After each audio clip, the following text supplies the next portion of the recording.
Yura Natsuki, a 20-year-old hero, stands before the demon god Zephos. Without hesitation, he charges forward and delivers a devastating final slash, defeating the demon god once and for all. As the battle ends, emotion overwhelms him. After years of suffering, he is finally free. The nightmare is over, and he can finally return home to Earth. Back in Mukajima City, a student named Mihara approaches him and reveals that he has started dating a girl Yura once seemed interested in. Though the news hurts, Yura forces a smile. "Hey, congratulations."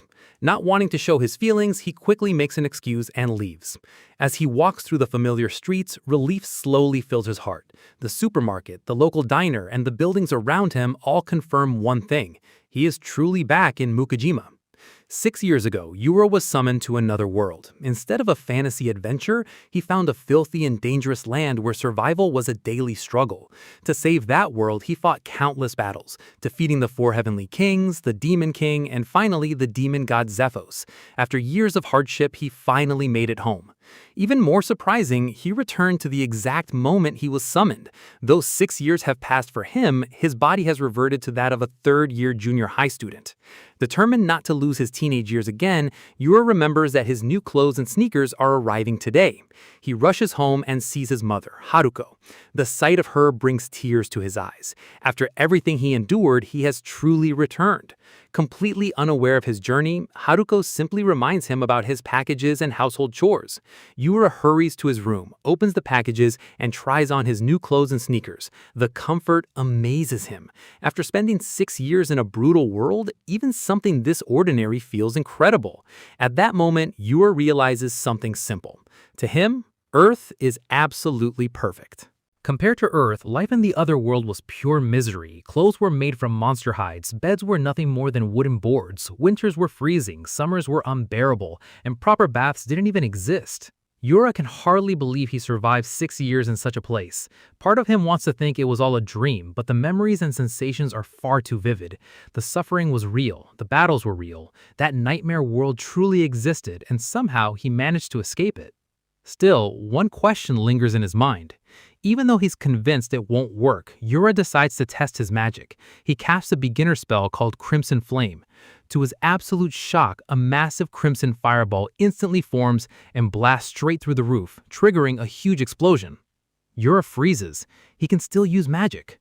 Panicking at the sight of the destroyed roof, he quickly casts repair magic and restores everything before anyone notices. Unfortunately, his mother, Haruko, walks in moments later after hearing the noise. Thinking fast, Yura grabs a dumbbell and pretends he accidentally dropped it while training. Thankfully, Haruko accepts the explanation and simply tells him that dinner is ready. The moment she mentions curry, Yura's eyes light up with excitement. Meanwhile, elsewhere in Mukijima City, inside the Minozuki family's main residence, a woman kneels within a circle of candlelight. Suddenly, she senses something unusual. The 2 women kneeling behind her feel it as well. A powerful wave of magical energy spreads through the area, sending a chill down their spines. They immediately recognize it as an overwhelming and terrifying force. The woman leading the ritual concludes that it is the strongest magical presence she's ever felt, a power so immense that it likely belongs to a high-ranking demon. Although their group has defeated many demons in the human world before, this presence feels completely different, far beyond anything they faced. Realizing the danger, she orders everyone to remain cautious. Until they understand exactly what they're dealing with, nobody is to make a move. The next day, students fill the classroom with casual chatter, while Yura Natsuki sits at his desk playing a mobile game. He can't help but smile at how fun it is. After spending 6 years fighting real monsters, he much prefers battling them in a game. Real combat meant exhaustion, injuries, and the constant smell of blood. Compared to that, this peaceful school life feels almost unreal.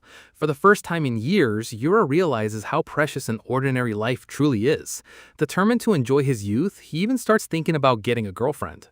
As the class talks, one student mentions that Yudo has started dating someone, and that the girl is supposedly Sakurai No from Class F. The news quickly spreads through the classroom, shocking many of the girls. Since Yudo is Yudo's childhood friend, a classmate assumes he knows the details. However, Yura has little interest in the gossip. Before long, a female student approaches him and says she needs to speak with him about something important. The 2 move to a quieter location, and Yura begins wondering what she wants. For a moment, he even imagines that it might be a confession. Instead, the girl explains that she recently mistook a student for a monster.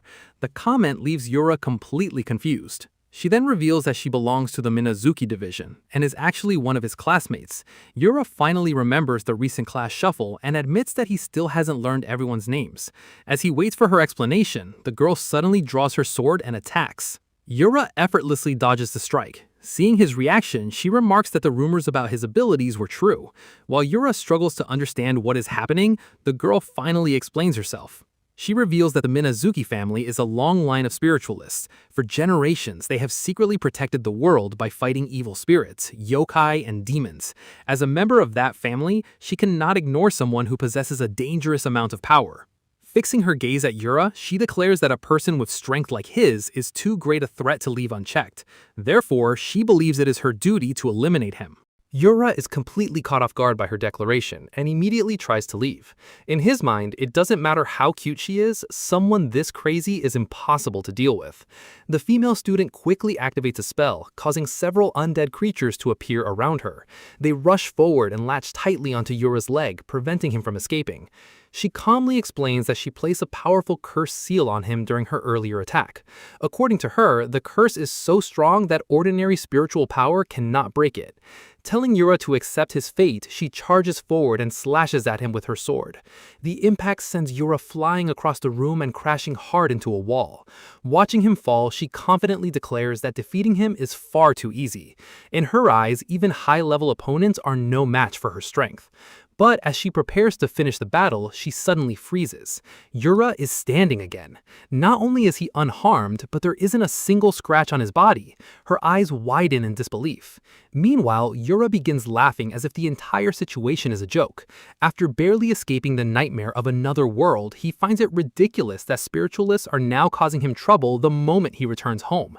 As a powerful aura erupts from his body, the undead creatures clinging to his leg instantly burn away and disappear. The sight leaves the girl even more shocked.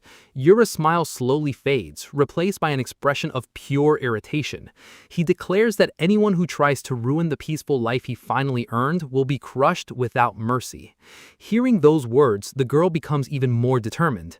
Convinced that Yura is a dangerous demon, she decides to fight with her full strength. She throws aside the ordinary sword she had been using and draws the sacred blade passed down through her clan. Its name is Tsuyu Harai. Yura studies the weapon with interest. Rather than retreating, he decides to test it himself. After all, he wants to see just how strong the spiritualists of this world really are. The two face each other once again. The girl carefully studies Yura's stance and reluctantly admits that his swordsmanship is far from ordinary. In response, Yura calmly thinks that compared to the Demon King and the Demon God he defeated in the other world, her strength is insignificant. Those words leave her stunned. In that brief moment of distraction, Yura moves. With overwhelming speed, he closes the distance and delivers a powerful slash. The attack sends her crashing to the ground. The instant Yura realizes how badly he hurt her, panic sets in. He immediately casts healing magic and her injuries vanish in seconds, restoring her completely. Satisfied that she is no longer in danger, Yura decides to leave before she wakes up. If she starts another fight, he knows it will only create more problems. However, while Yura walks away, something unusual is happening elsewhere. In a distant, unknown location, an automated system suddenly detects an abnormal energy wave and issues a warning. At the same time, a mysterious winged woman stands atop a tall building, gazing toward the source of the disturbance. Observing the energy, she remarks that Earth possesses warriors far stronger than she expected. In fact, this world feels even more like a fantasy realm than the one she came from. Meanwhile, Yura can't stop thinking about the encounter with the Minazuki girl.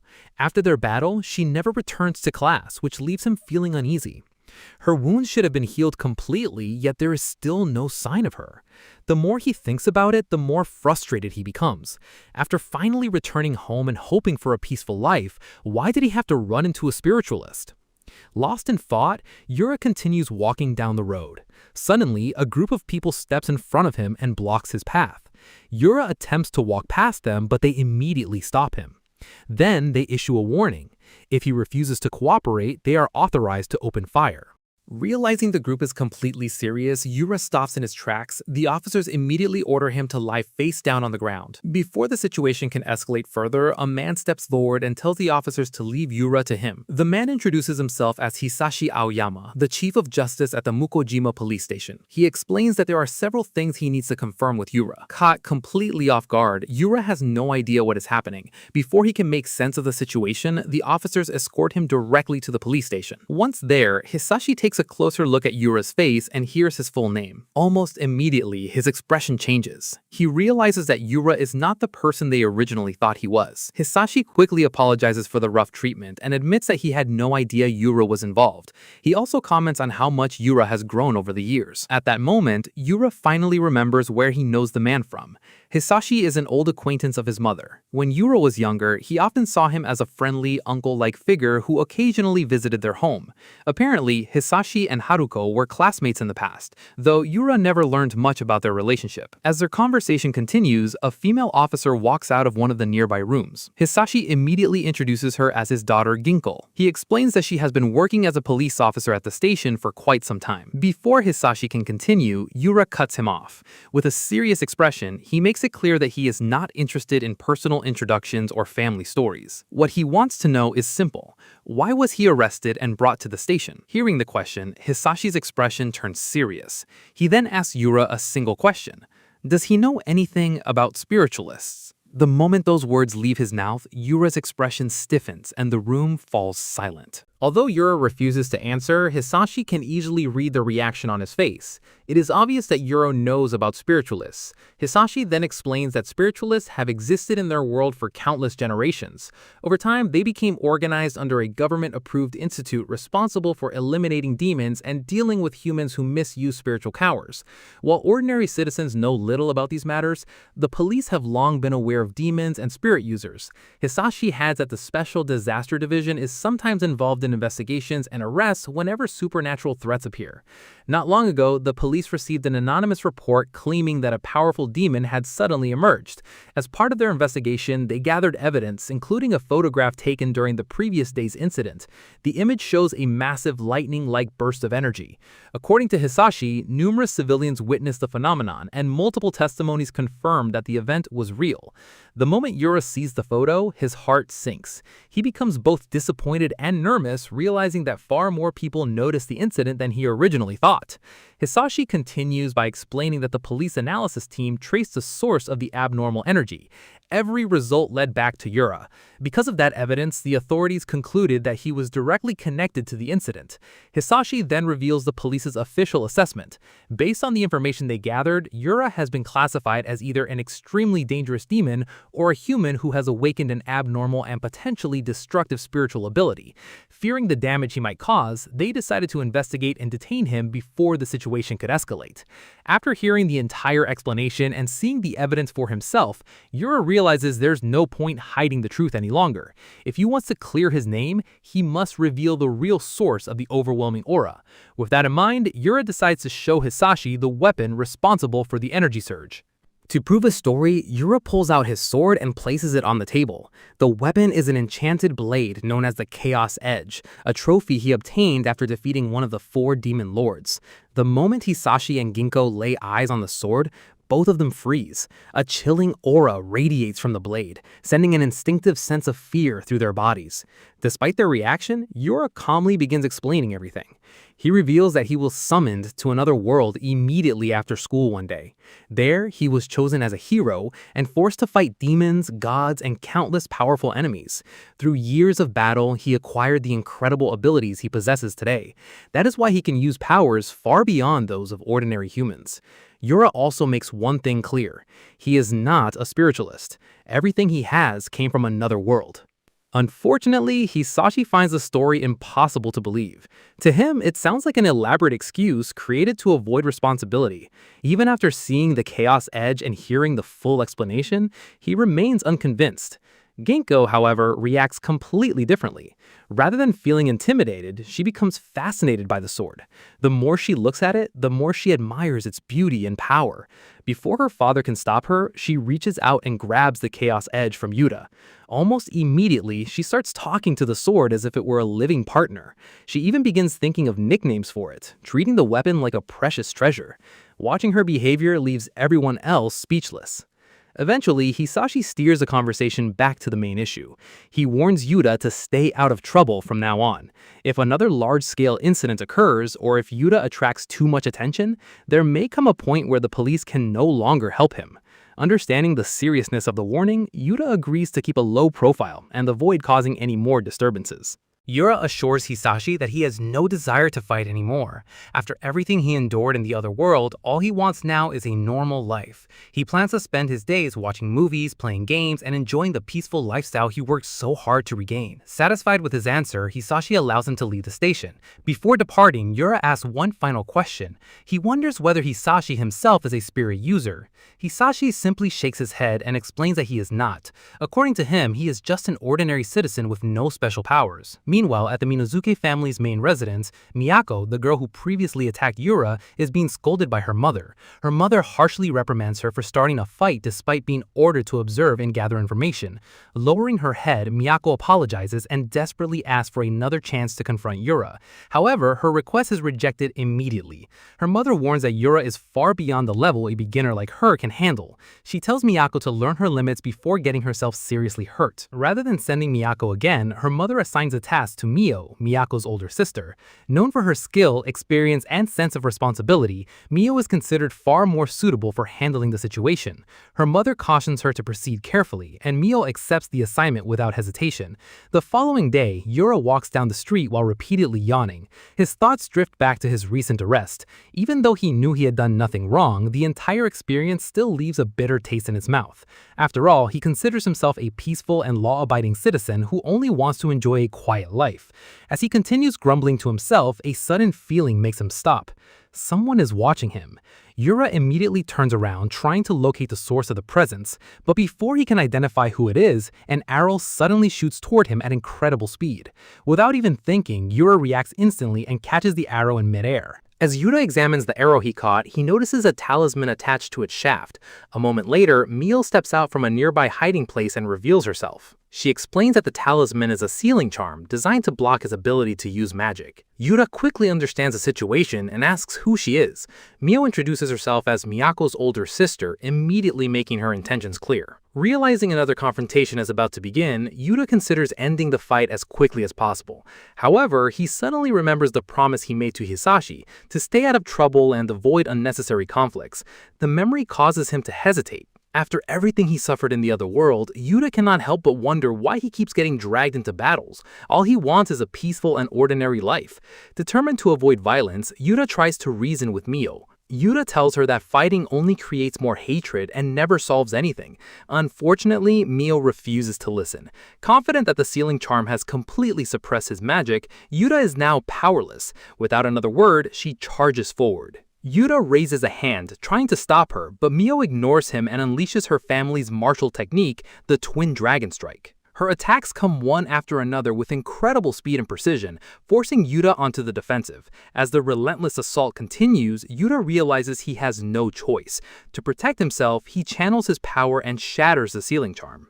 The talisman's magic is instantly destroyed. A powerful burst of energy erupts outward, tearing through the surrounding area and leaving Mio's clothing badly damaged. Despite this, Mio remains calm. She admits that she expected Yura to break the seal eventually. Given the overwhelming power he possesses, the result does not surprise her. Meanwhile, Yura stares at her in confusion, unable to understand how her clothes ended up in such a state. Mio simply brushes off the matter and insists that she is perfectly fine. Rather than worrying about her appearance, Mio steps forward and tells Yura that she has an urgent and important request. After calming herself, she apologizes for her earlier actions and admits that she only challenged him because she wanted to see his true strength with her own eyes. Just as she is about to explain further, Yura raises his hand and casts Water of Restoration. A gentle blue light surrounds Mio, and her damaged outfit is instantly restored to normal. Yura casually remarks that the details may not be perfect, but it is still better than leaving things as they were. Once that is taken care of, he reminds her that he promised someone he would stay out of trouble. He has no interest in getting involved with spiritualists any longer and decides the conversation should end there. Turning around, Yura starts to walk away. However, Mio quickly stops him and hands him a sealed envelope. She explains that it contains compensation from the Minazuki family for the trouble Miyako caused. The moment Yura sees the money, his attitude changes immediately. Suddenly becoming much more cooperative, he agrees to hear what she has to say. Mio then explains the real reason she approached him. The Minazuki family wishes to formally invite him. She reveals that the head of the Minazuki family, her mother, has taken a great interest in Yura and wishes to meet him personally. After listening to the explanation, Yura calmly acknowledges the proposal and considers what to do next. Before leaving, Mio informs Yura that she will return once the Minazuki family decides on a date for his visit. Before departing, she pauses and asks him an important question. How much of his strength did he actually use during their earlier fight? Yura casually estimates that he only used around 10 to 20% of his power and wasn't even close to using his full strength. Hearing that answer leaves Mio stunned. She silently admits that Yura's power is far beyond anything she had imagined. As she turns to leave, Mio offers one final remark.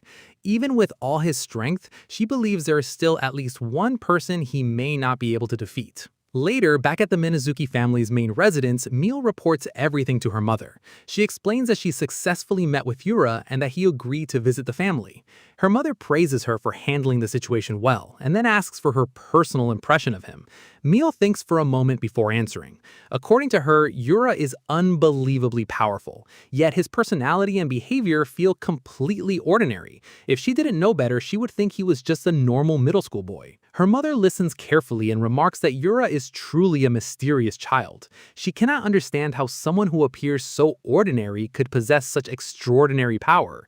Reflecting on everything she's learned, the family head concludes that Yura may be powerful enough to destroy the entire Minazuki family if he ever wished to do so. At the same time, she also recognizes that someone like him could become a valuable ally. Meanwhile, back at school, classes come to an end. Students who are not participating in club activities are instructed to head home, and Yura stands by his locker preparing to leave.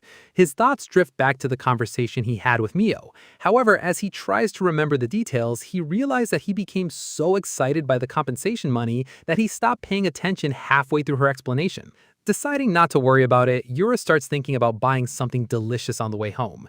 Before he can leave, his thoughts are interrupted when his childhood friend Yuto suddenly calls out to him. Yuto suddenly apologizes to Yura, admitting that he completely messed up when it came to Noah. He knows Yura once had feelings for her, but while trying to get closer to her himself, things unexpectedly progress into a relationship. Feeling guilty, Yuto reflects on their long friendship. He remembers meeting Yura back in kindergarten when Yura shared his crayons after he forgot his own. Since then, Yuto feels that he has always been taking things from him. New games, manga, a bicycle, and now even the girl Yura liked. With a serious expression, Yuto admits that he truly regrets what happened. He never intended to hurt Yura and understands why he would be angry. Hoping to make things right, he sincerely asks for forgiveness. To his surprise, Yura barely reacts. In his mind, the entire situation feels insignificant. He calmly tells Yuto that it is fine and admits that he hardly even remembers those incidents anymore. Yuto is left speechless. He insists that Yura does not need to act tough and points out that the old Yura would have already broken down in tears and run away after such a betrayal. Hearing that, Yura pauses for a moment. He wonders if he was really like that before being summoned to the other world because he can barely remember. After all, compared to what he experienced there, this situation feels insignificant. In that harsh world, betrayal was an everyday occurrence. People lied, stole, manipulated one another, and fought for power. Some of the very allies who once fought beside him eventually joined the Demon King's army and tried to kill him. Compared to those experiences, a school romance feels almost peaceful. As their conversation comes to an end, Yuto extends his hand in friendship, hoping to reconcile. Yura accepts the gesture, but the moment their hands touch, he senses something strange. A faint surge of mana flows from Yuto's body. Yura's expression immediately changes. Until now, he believed he was the only person on Earth possessing supernatural power. This brief contact proves otherwise. The presence of spiritual energy shocks him and confirms that there are others in this world with abilities far beyond those of ordinary humans. As Yura walks home, his thoughts drift back to the strange power he sensed from Yuto earlier. The energy felt different from anything he had encountered on Earth before. It possessed an almost magical quality, making him wonder how much of this world was truly ordinary and how much remained hidden beneath the surface. The thought lingers in his mind as he walks through the quiet streets. Suddenly, a cheerful voice calls out to him. A young girl named Ayakawa An appears from the side and immediately greets him as Big Brother. The energetic 13-year-old smiles brightly and explains that it has been a long time since they last met.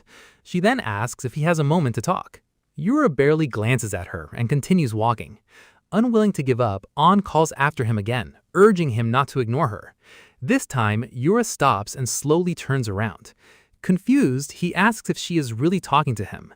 An nods and explains that she wanted to apologize for the way she treated him in the past, and she also admits that she still likes him and hopes they can get along again. Unfortunately for her, Yura is immediately suspicious. Rather than believing her story, he assumes she's running some kind of scam. In his mind, she is probably about to claim that they are long-lost siblings before asking him for money. Without hesitation, he dismisses her explanation and coldly tells her to try that trick on someone else. Then he walks away. As far as Yura is concerned, the best way to deal with scammers is to ignore them completely. Eventually, they give up and move on to another target. Or at least that is what he expects. The next morning, An appears again. This time, she approaches him at school with the same bright smile as before. Lightly scolding him, she complains that he is late and claims that she has been waiting for him for nearly 20 minutes. The sight of her leaves Yura wondering why she is still following him. An refuses to give up on reconnecting with Yura. At school, she even reaches up and fixes his messy hair, acting as though they have always been close. Yura barely reacts, but his patience is starting to wear thin. Later that afternoon, An surprises him with a homemade lunch. She insists that living on sweetbread alone is unhealthy and that he needs proper nutrition. Determined to help, she carefully prepares several of his favorite foods and happily presents them to him. Even after classes end, her efforts continue. When she rushes to Yura's classroom, she discovers that he has already left. Rather than giving up, she immediately heads after him, determined not to let him go home without noticing her. Meanwhile, Yura is becoming increasingly suspicious. As he walks down the road, he starts wondering if An is actually after the money he recently received from Mio. The thought irritates him. He had already decided to spend that money on a new bicycle, and there is no chance he's handing it over to anyone else. That night, around 11:30 p.m., Yura is fast asleep in his room. Suddenly, he senses movement. His eyes snap open and he's shocked to find An standing inside his room. Startled, Yura immediately demands an explanation. Why has she been following him since yesterday? And more importantly, how did she get into his house? Suspicious, he asks if she's some kind of burglar. An quickly denies the accusation. She explains that she entered using a spare key and tells him to stop pretending that he doesn't remember her. According to An, they once lived together, so it was only natural for her to have had a key to the house. To prove her story, she pulls out an old photograph. The picture shows the two of them as children standing together alongside their parents. As Yura studies the photo, forgotten memories begin to return. He slowly remembers that his father and An's mother had remarried in the past, causing their families to live together for a period of time. An then continues explaining her side of the story, revealing that she has always cared deeply about him and never forgot the time they spent together. Although they were never related by blood, Yura and Ayakawa An grew up together like real siblings and shared a close bond. An then reveals what changed everything. According to her, the moment she met Yuto, she became completely obsessed with him. She could hardly think about anyone else. Yura remembers that period well. To him, An's sudden fixation became more of a burden than anything else. The situation eventually grew so troublesome that their parents decided separating the families was the best solution, leading to their divorce. Even now, An blames Yuto for everything that happened. As if on cue, Yuto suddenly appears nearby, claiming that he was simply heading to a convenience store. The moment he notices Yuta and An together, he immediately suspects they are talking about him. An quickly steps in front of Yuta and warns Yuto not to come any closer. She accuses him of destroying her family and insists that everything that happened was his fault. Yuta's expression darkens. Without hesitation, he grabs Yuta by the collar and accuses him of manipulating An behind the scenes. In his eyes, Yuta must have filled her head with lies in an attempt to turn her against him. Yuta immediately denies the accusation and insists that he did nothing of the sort. Seeing the situation escalate, An steps forward protectively. She warns Yuto to back off, declaring that if he hurts her brother, she will never forgive him. However, Yuto ignores her warning. Instead, he insists that Yuta is simply jealous. Throughout the argument, Yuta remains unusually calm. Rather than focusing on the accusations, he finds himself wondering why Yuto is even out this late at night. Then, a realization suddenly strikes him. The strange mana he sensed earlier begins to make sense. Yura's power appears to be a type of charm magic, a supernatural ability capable of influencing the thoughts and actions of those around him. As Yura analyzes the situation, he recalls a similar power from the other world. One of the 4 heavenly kings possessed an ability much like this. That individual had used charm magic to dominate an entire kingdom, bending the king, his ministers, and countless citizens to his will.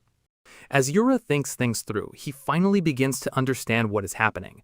An's obsession with Yuto may not be entirely natural. A portion of it appears to be the result of Yuto's charm ability. However, Yura also notices that the effect seems weaker than before. Perhaps the spell has started breaking down now that Yuto has a girlfriend. Before he can think any further, Yuto suddenly loses his temper and throws a punch at Yura. He angrily shouts that he has always treated Yura kindly because they were childhood friends. That is the final straw. Yura's patience snaps. Reacting instantly, he delivers a swift kick that drops Yuto to the ground in pain. While Yuto is doubled over, Yura takes the opportunity to step away from the situation. He then turns to An and casually tells her to deal with Yuto while he sorts out his own thoughts. As he walks away, Yura reflects on all the strange people he has encountered since returning home. First came the spiritualist sisters, then a boy capable of using powerful charm magic. The more he thinks about it, the more he realizes that Earth is far less ordinary than he once believed. Trouble seems to find him no matter where he goes. Because of that, Yura makes a firm decision. No matter what happens, he will protect the peaceful life he fought so hard to regain. Yet despite that determination, a feeling of unease remains. Deep down, Yura knows that new problems are already beginning to emerge. Meanwhile, in Mukejima Island's busy shopping district, Yura sits on a bench enjoying a hamburger. The moment he takes a bite, his eyes light up. To him, the person who invented hamburgers must be an absolute genius. Every bite fills him with satisfaction, and he eats with such enthusiasm that nearby pedestrians cannot help staring at him in confusion. As he enjoys the meal, his thoughts drift back to the other world. Compared to Earth food, the meals there were bland, unpleasant, and sometimes barely edible. After surviving 6 years of that, even a simple hamburger feels like a luxury beyond imagination. The contrast reminds Yura just how much he missed the simple pleasures of Earth. After finishing his hamburger, he spends some time wandering through the busy streets, enjoying the freedom of having a day off. The warm afternoon sun, the lively atmosphere, and the ordinary sights around him all make him appreciate the peaceful life he finally regained. For once, everything feels normal. Then the atmosphere suddenly changes. A strange pressure fills the air and the space around him begins to distort. Yura immediately senses that something is wrong. The presence approaching him feels completely different from anything he has encountered before. Suddenly, a voice echoes directly inside his mind. The mysterious speaker formally greets him and refers to him as a life form of Earth. Startled, Yura quickly looks around. What appears before him is clearly not human. The being calmly introduces itself as an alien from a distant planet. Yura's first instinct is to run. He had already accepted the existence of other worlds, demons, and spiritual powers, but aliens are a completely different matter. This is one absurd development too many. However, he soon discovers that escape is impossible. An invisible barrier surrounds the area, sealing everything inside. The alien explains that they are currently inside a separate dimensional space, a special realm isolated from the outside world. Realizing he is trapped, Yura immediately begins gathering magical power. If the alien wants a fight, he is prepared to break through the barrier by force. Before he can act, however, the alien raises a hand and quickly stops him. According to the alien, there is no intention to fight. Instead, he simply wishes to ask Yura for a favor. Although still wary, Yura hesitates and decides to listen. Then the alien reveals someone standing beside him. It is his fiancée, Nancy. The alien explains that he and Nancy have been connected since childhood and recently became engaged. Wanting to spend some peaceful time together before their wedding, they travel to Earth for a special pre-marriage trip. Unfortunately, their visit ended in disaster. According to Jack, Nancy was suddenly captured by a group of humans living in the city. Among them was an individual possessing mysterious powers. Jack himself only managed to escape because a passerby intervened at the right moment. However, Nancy was taken away, leaving him desperate and alone. While searching for a way to save her, he sensed Yura's overwhelming power and became convinced that Yura was the only person capable of rescuing her. As Yura listens to the story, he cannot help remembering the science fiction movies he loved before being summoned to another world. From major blockbusters to low-budget B-movies, he watched them all. Now, standing face to face with an alien asking for help, the situation feels exactly like one of those stories he used to enjoy. For the first time since the conversation began, Yura smiles. Without much hesitation, he agrees to help. Overwhelmed with gratitude, the alien asks for his name. After Yura introduces himself, the alien proudly responds with his full name: Jack Landock Jasper Williamson Chamber Hanamaki. Yura stares at him for a moment before bluntly commenting that the name is way too long. Sometime later, high above Mukujima City, Yura flies through the sky on his bicycle. The wind rushes past as the city stretches out below them. Meanwhile, Jack sits awkwardly in the front basket, holding on for dear life. Impressed, Jack comments on Yura's ability to fly. At the same time, he complains that traveling in the basket is cramped and incredibly uncomfortable.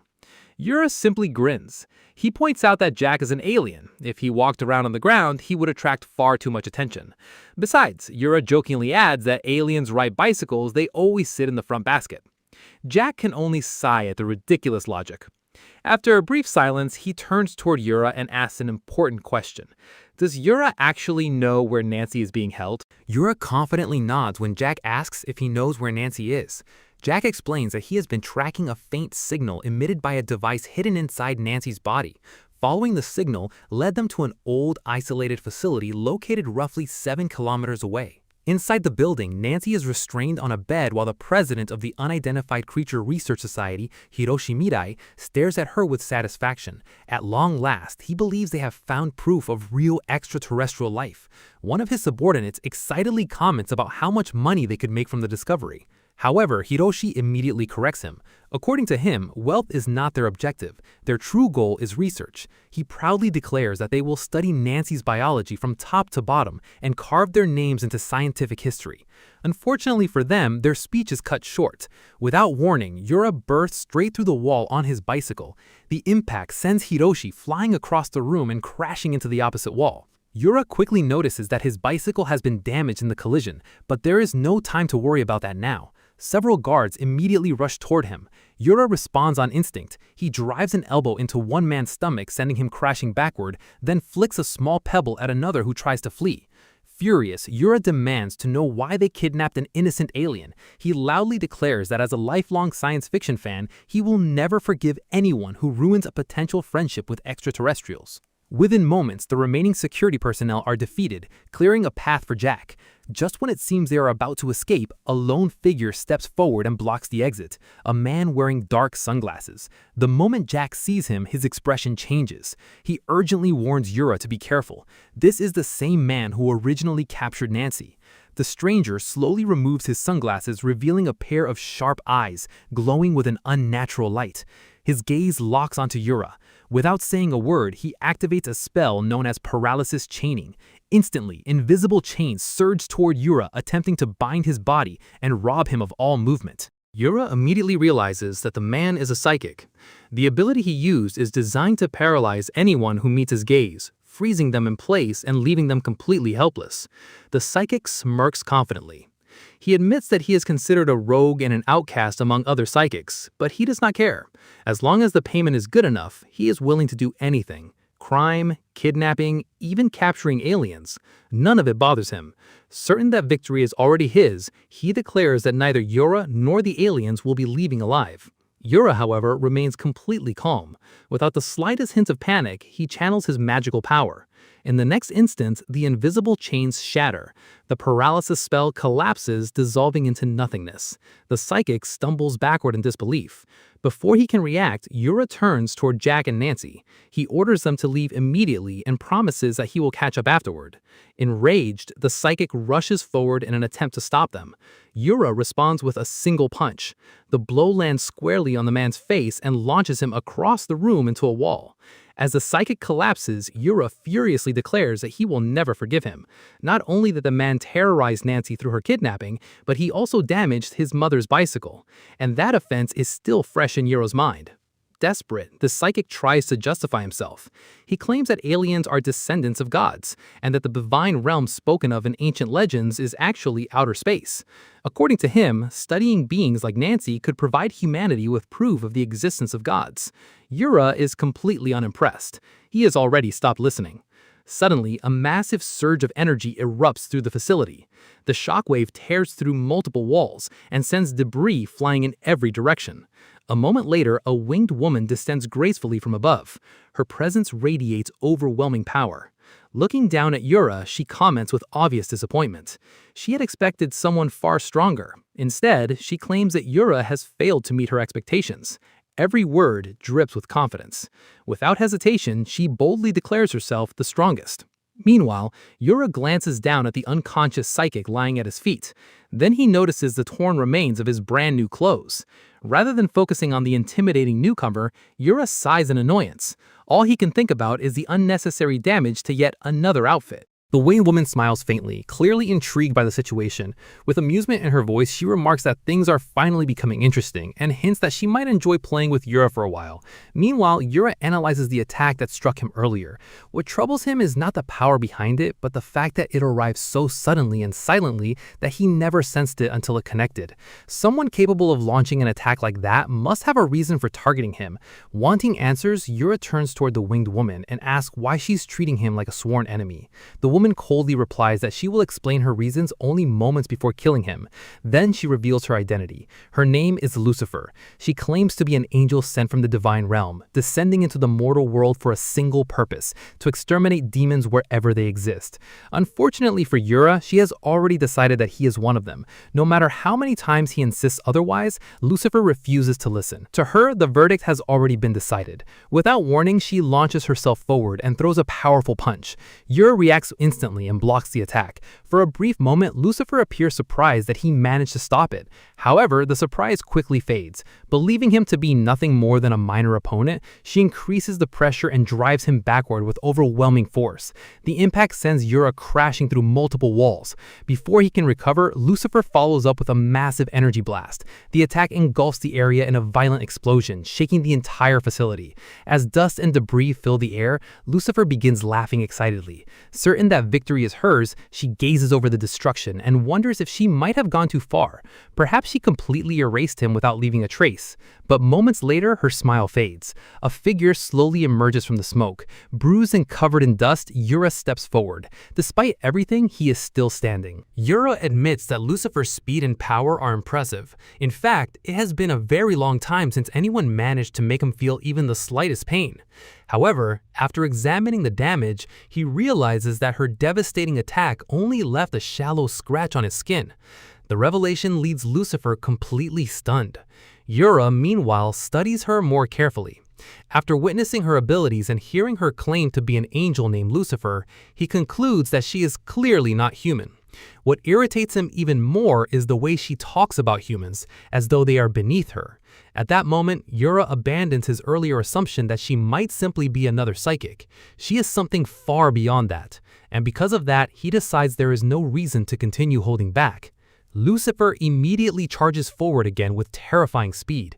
In the blink of an eye, she vanishes from sight and reappears directly behind him. But Yura reacts just as quickly. Without even turning around, he delivers a powerful back kick. The strike slams into Lucifer and sends her crashing violently into a nearby building. Before she can process what happened, Yura is already moving. He closes the distance instantly and drives a heavy punch into her stomach. The impact launches her skyward like a missile. She smashes through multiple floors of the building as she is sent soaring upward. As Lucifer struggles to regain control, disbelief fills her mind. She cannot understand how Yura possesses such overwhelming strength. Moments later, Yura rises into the sky after her. Watching her struggle to stabilize herself, he recalls her introduction. She called herself an angel, more specifically, Lucifer. Comparing her strength to opponents from the other world, Yura concludes that she is roughly on the level of one of the Demon King's 4 heavenly kings, and in his opinion, someone of that caliber has no business challenging him. After everything he has survived, the difference between them is simply too great. As far as Yura is concerned, Lucifer is about 50,000 years too early to stand on equal ground with him. Fury begins to consume Lucifer as she prepares to retaliate. Unfortunately for her, Yura has no intention of giving her that opportunity. Without wasting a second, Yura summons the Sword of Eternal Darkness. A massive amount of power gathers around the blade as he directs its energy toward Lucifer. Meanwhile, far below, chaos begins spreading outside the facility. A police officer rushes over to Ginkgo and urgently reports that the Special Disaster Division has detected an enormous energy surge coming from the building. According to their readings, the source can only be one of two things: a powerful demon or a human possessing extraordinary spiritual abilities. The officer admits that he is counting on Ginkgo's help. Unfortunately, Ginkgo knows the truth. The energy being released is so overwhelming that she would be completely helpless against whoever's responsible. Just hearing the explosions and feeling the shockwaves tells her that a battle far beyond ordinary spiritualists is taking place inside. Compared to that level of power, her own abilities feel insignificant. At that moment, a familiar voice suddenly calls out to them, "Jack." Both Ginkgo and the officer immediately turn toward the source. The moment Ginkgo sees him, she freezes. After all, it's not every day that an alien casually walks up and starts speaking fluent Japanese. Jack quickly reassures them that he means no harm. He then introduces himself using his ridiculously long full name, leaving everyone even more confused than before. After the awkward introduction, Jack explains the situation. He asks Ginkgo to protect the psychics and researchers inside the facility, the same people responsible for conducting illegal experiments. According to him, he has already incapacitated them, so they should not pose any immediate threat. Jack also casually mentions that he lent some of his power to Yura. However, Yura himself has not returned yet. The moment Ginkgo hears Yura's name, concern immediately appears on her face. She instinctively turns toward the facility. At that exact moment, a massive explosion erupts from within the building. The deafening blast shakes the surrounding area and sends debris flying into the air. High above the ruined structure, Yura watches the aftermath of his latest attack. As the smoke clears and the destruction becomes visible, Yura quietly admits to himself that he may have gone a little too far this time. Even so, Yura convinces himself that Lucifer should survive.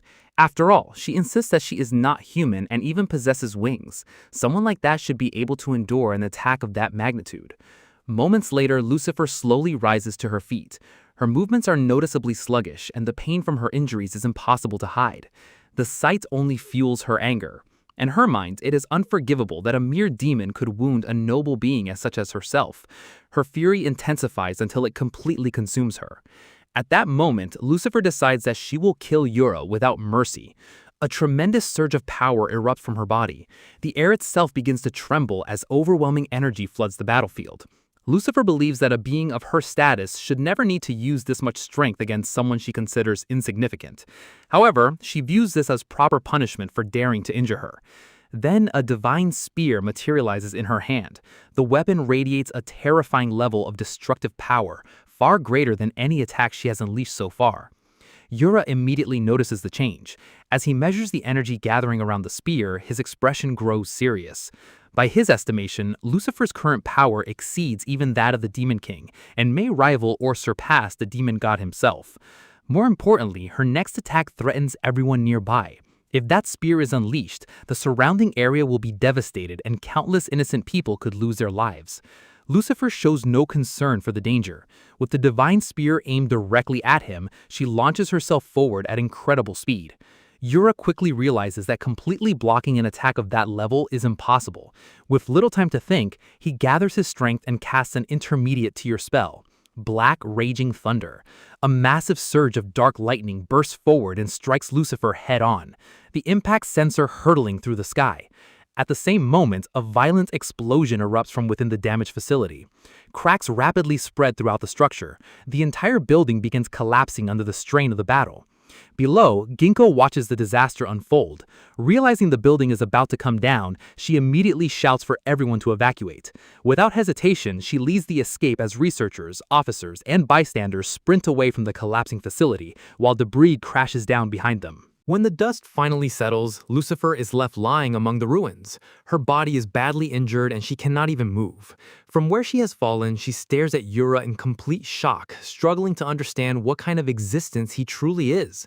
Meanwhile, Yura lets out a long sigh of relief. The tension slowly leaves his body as he assumes the battle is finally over. Then suddenly, blood dripped from his nose. A wave of dizziness hits him almost immediately. Yura quickly realizes what is happening. Although his mind and experience belong to a veteran hero, his body has reverted to that of a 14-year-old boy. Using an intermediate-level spell placed far more strain on him than he expected. In his current condition, wielding the holy sword is completely out of the question. While Yura struggles with the after effects, Lucifer remains furious. Still lying on the ground, she continues calling him a demon and refuses to accept her defeat. In her eyes, Yura has humiliated her again and again.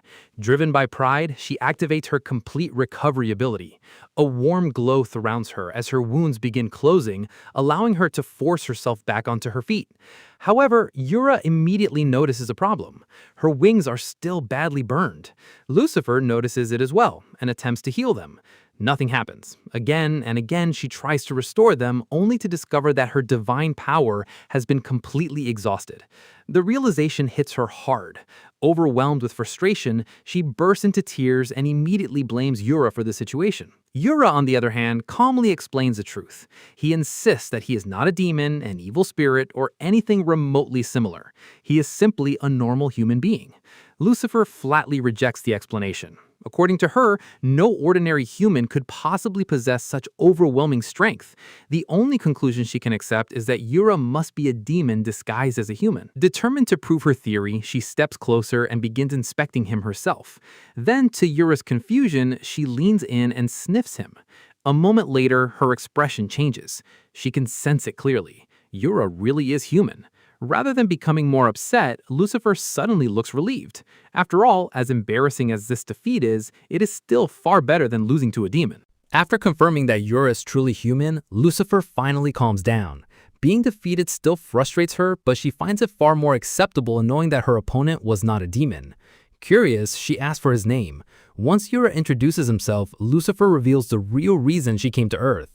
Her mission is to hunt demons.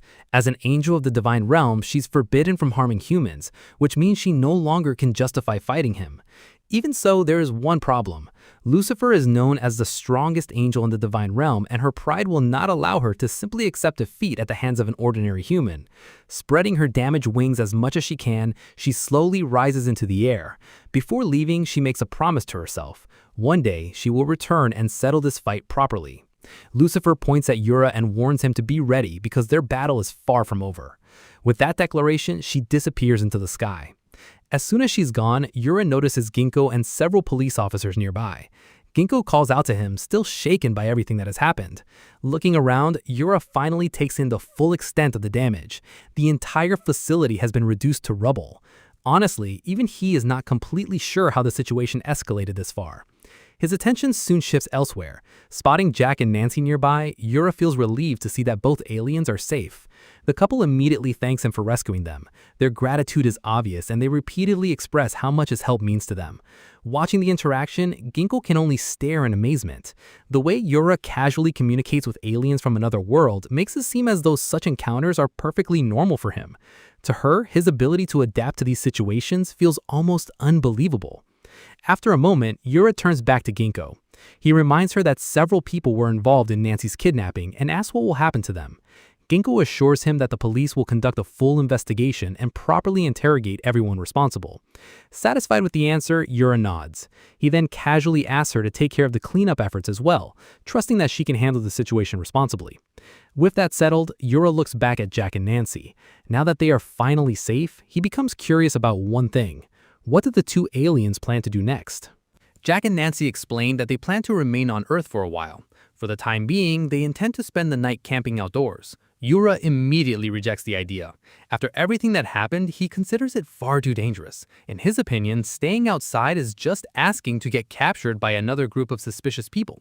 Instead, he insists that they come to his house. Part of the reason is concern for their safety, but Yura also admits that he wants to learn more about aliens and their civilization. Jack hesitates, saying that they have already caused enough trouble and do not want to impose any further imposition. Ginkgo joins the conversation and points out another problem. If the aliens reveal their true forms, they could easily cause panic among ordinary people. She even offers to arrange protection for them if necessary. However, Jack and Nancy assure them that there is nothing to worry about. They explain that they have already gathered enough information about Earth's inhabitants. With that, the two aliens suddenly change shape. In an instant, they transform into the appearance of a perfectly ordinary human man and woman. Yura stares in amazement. Their disguises are flawless. Not only do they look completely human, but they also resemble an ideal couple and speak exactly like native residents of Earth. Seeing that the issue has been solved, Ginkgo offers to drive everyone to Yura's home. Before that, however, she asks them to stop by the police station briefly so a few formal procedures can be completed. Later that evening, the group finally arrives at Yura's house. The moment Yura steps through the door, his mother appears ready to scold him for returning home so late. That reaction lasts only a second. As soon as she notices Jack, Nancy, and Ginkgo standing behind him, her expression changes completely. Without hesitation, she welcomes everyone inside. Before long, the table is covered in sushi and a variety of seafood dishes. Ginkgo apologizes for intruding on their family dinner, but Yura's mother immediately reassures her. She explains that Ginkgo helped keep Yura safe and assisted during the kidnapping incident, making her an honored guest in the house. After encouraging everyone to eat as much as they like, she heads back to the kitchen to prepare even more food. As the meal begins, Jack quietly looks over at Nancy. He admits that the entire experience feels almost unreal. After everything they went through, he never expected to find himself enjoying such a peaceful and welcoming atmosphere on a distant planet. For the first time since arriving on Earth, Jack truly feels that coming here was the right decision. Yura's eyes light up the moment the conversation turns to space travel. The thought of riding in a real spaceship excites him more than he can hide. Without hesitation, he tells Jack and Nancy that he would love to board their spacecraft someday and experience traveling through space for himself. The alien couple smiles warmly at the request. They assure him that they would be more than happy to take him aboard if the opportunity arises. Watching the friendly exchange, Ginkgo cannot help but shake her head in amazement. She comments on Yura's incredible ability to communicate with others. Whether they are humans, psychics, or even aliens, he seems capable of becoming friendly with them almost immediately. Looking at Jack and Nancy, she wonders aloud how Yura managed to grow so close to them in such a short amount of time. Yura simply shrugs. According to him, the answer is obvious. Jack and Nancy are genuinely kind people. Compared to them, he says, some humans are far more troublesome. After all, there were people willing to kidnap innocent aliens and use them for research. The incident leaves Yura feeling that truly decent people are rarer than they should be. He then recalls another recent headache. As if alien kidnappers were not enough, his childhood friend suddenly turned out to possess strange psychic abilities. Ginkgo immediately understands who he's talking about. Yuto. She explains that the police keep track of individuals who possess magical or spiritual powers. At the moment, Yuto's abilities are classified as low risk, so the authorities have chosen not to interfere. Yura responds with visible frustration. In his opinion, the police are being far too relaxed about the situation. Then, Ginkgo becomes noticeably more serious. Changing the subject, she warns Yura about the Minazuki family. She explains that the Minazuki clan is one of the region's most influential psychic families and has protected the area for generations. However, troubling rumors have begun spreading recently. One of her colleagues once attempted to investigate the Minazuki estate. The attempt failed almost immediately. According to the report, the aura surrounding the mansion was so oppressive and unsettling that they couldn't even approach the property. The investigator eventually returned with a disturbing conclusion. Something unusual might be happening behind the walls of the Minazuki residence. Because of that, Ginkgo strongly advises Yura to stay away from the estate and avoid becoming involved with the family under any circumstances. At that moment, Yura's mother returns from the kitchen carrying several more dishes. Noticing the serious expressions around the table, she tilts her head in confusion and wonders why the atmosphere has suddenly become so heavy. Trying to lighten the mood, she offers everyone drinks and casually suggests serving alcohol. Ginkgo immediately declines, reminding her that she still has to drive. Yura's mother simply smiles and suggests that she stay the night instead. Yura agrees, pointing out that the next day is Sunday, so there is no reason to rush home. Despite the offer, Ginkgo politely refuses. She explains that her work does not stop just because it's the weekend. Meanwhile, at the Minazuki family's main residence, the family head, Kaya, issues an order. In a calm yet commanding voice, she instructs a young man named Hiragi to personally ensure that Yura attends the meeting scheduled for the following day. Hiragi respectfully acknowledges the command without hesitation. The next morning arrives peacefully. Jack and Nancy once again thank Yura for everything he has done for them. As they prepare to leave, they promise that next time they meet, they will invite him aboard their starship. Nearby, Ginkgo mentions that she will accompany them to the station before heading off herself. Curious, she asks the alien couple where they plan to go sightseeing next. To her surprise, they casually answer that they're thinking about visiting America for the day. Ginkgo quickly informs them that they will not be able to get there by train. As the conversation continues, Yura quietly mutters that he still wishes he could ride in a UFO someday. Then he pauses and reflects on everything that has happened recently. Aliens, angels, psychics, and another world. At this point, Earth feels far more like a fantasy world than he ever expected.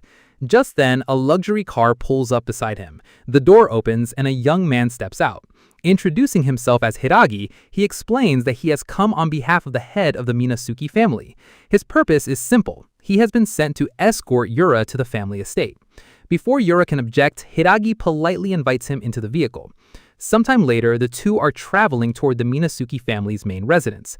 During the drive, Hiragi brings up the recent incidents involving Miyako and Mio. He admits that both sisters behaved rudely toward Yura, despite being members of the family. Because of that, he is genuinely grateful that Yura still accepted the invitation. Hiragi adds that Kaya will undoubtedly be pleased to learn that Yura chose to visit the estate in person.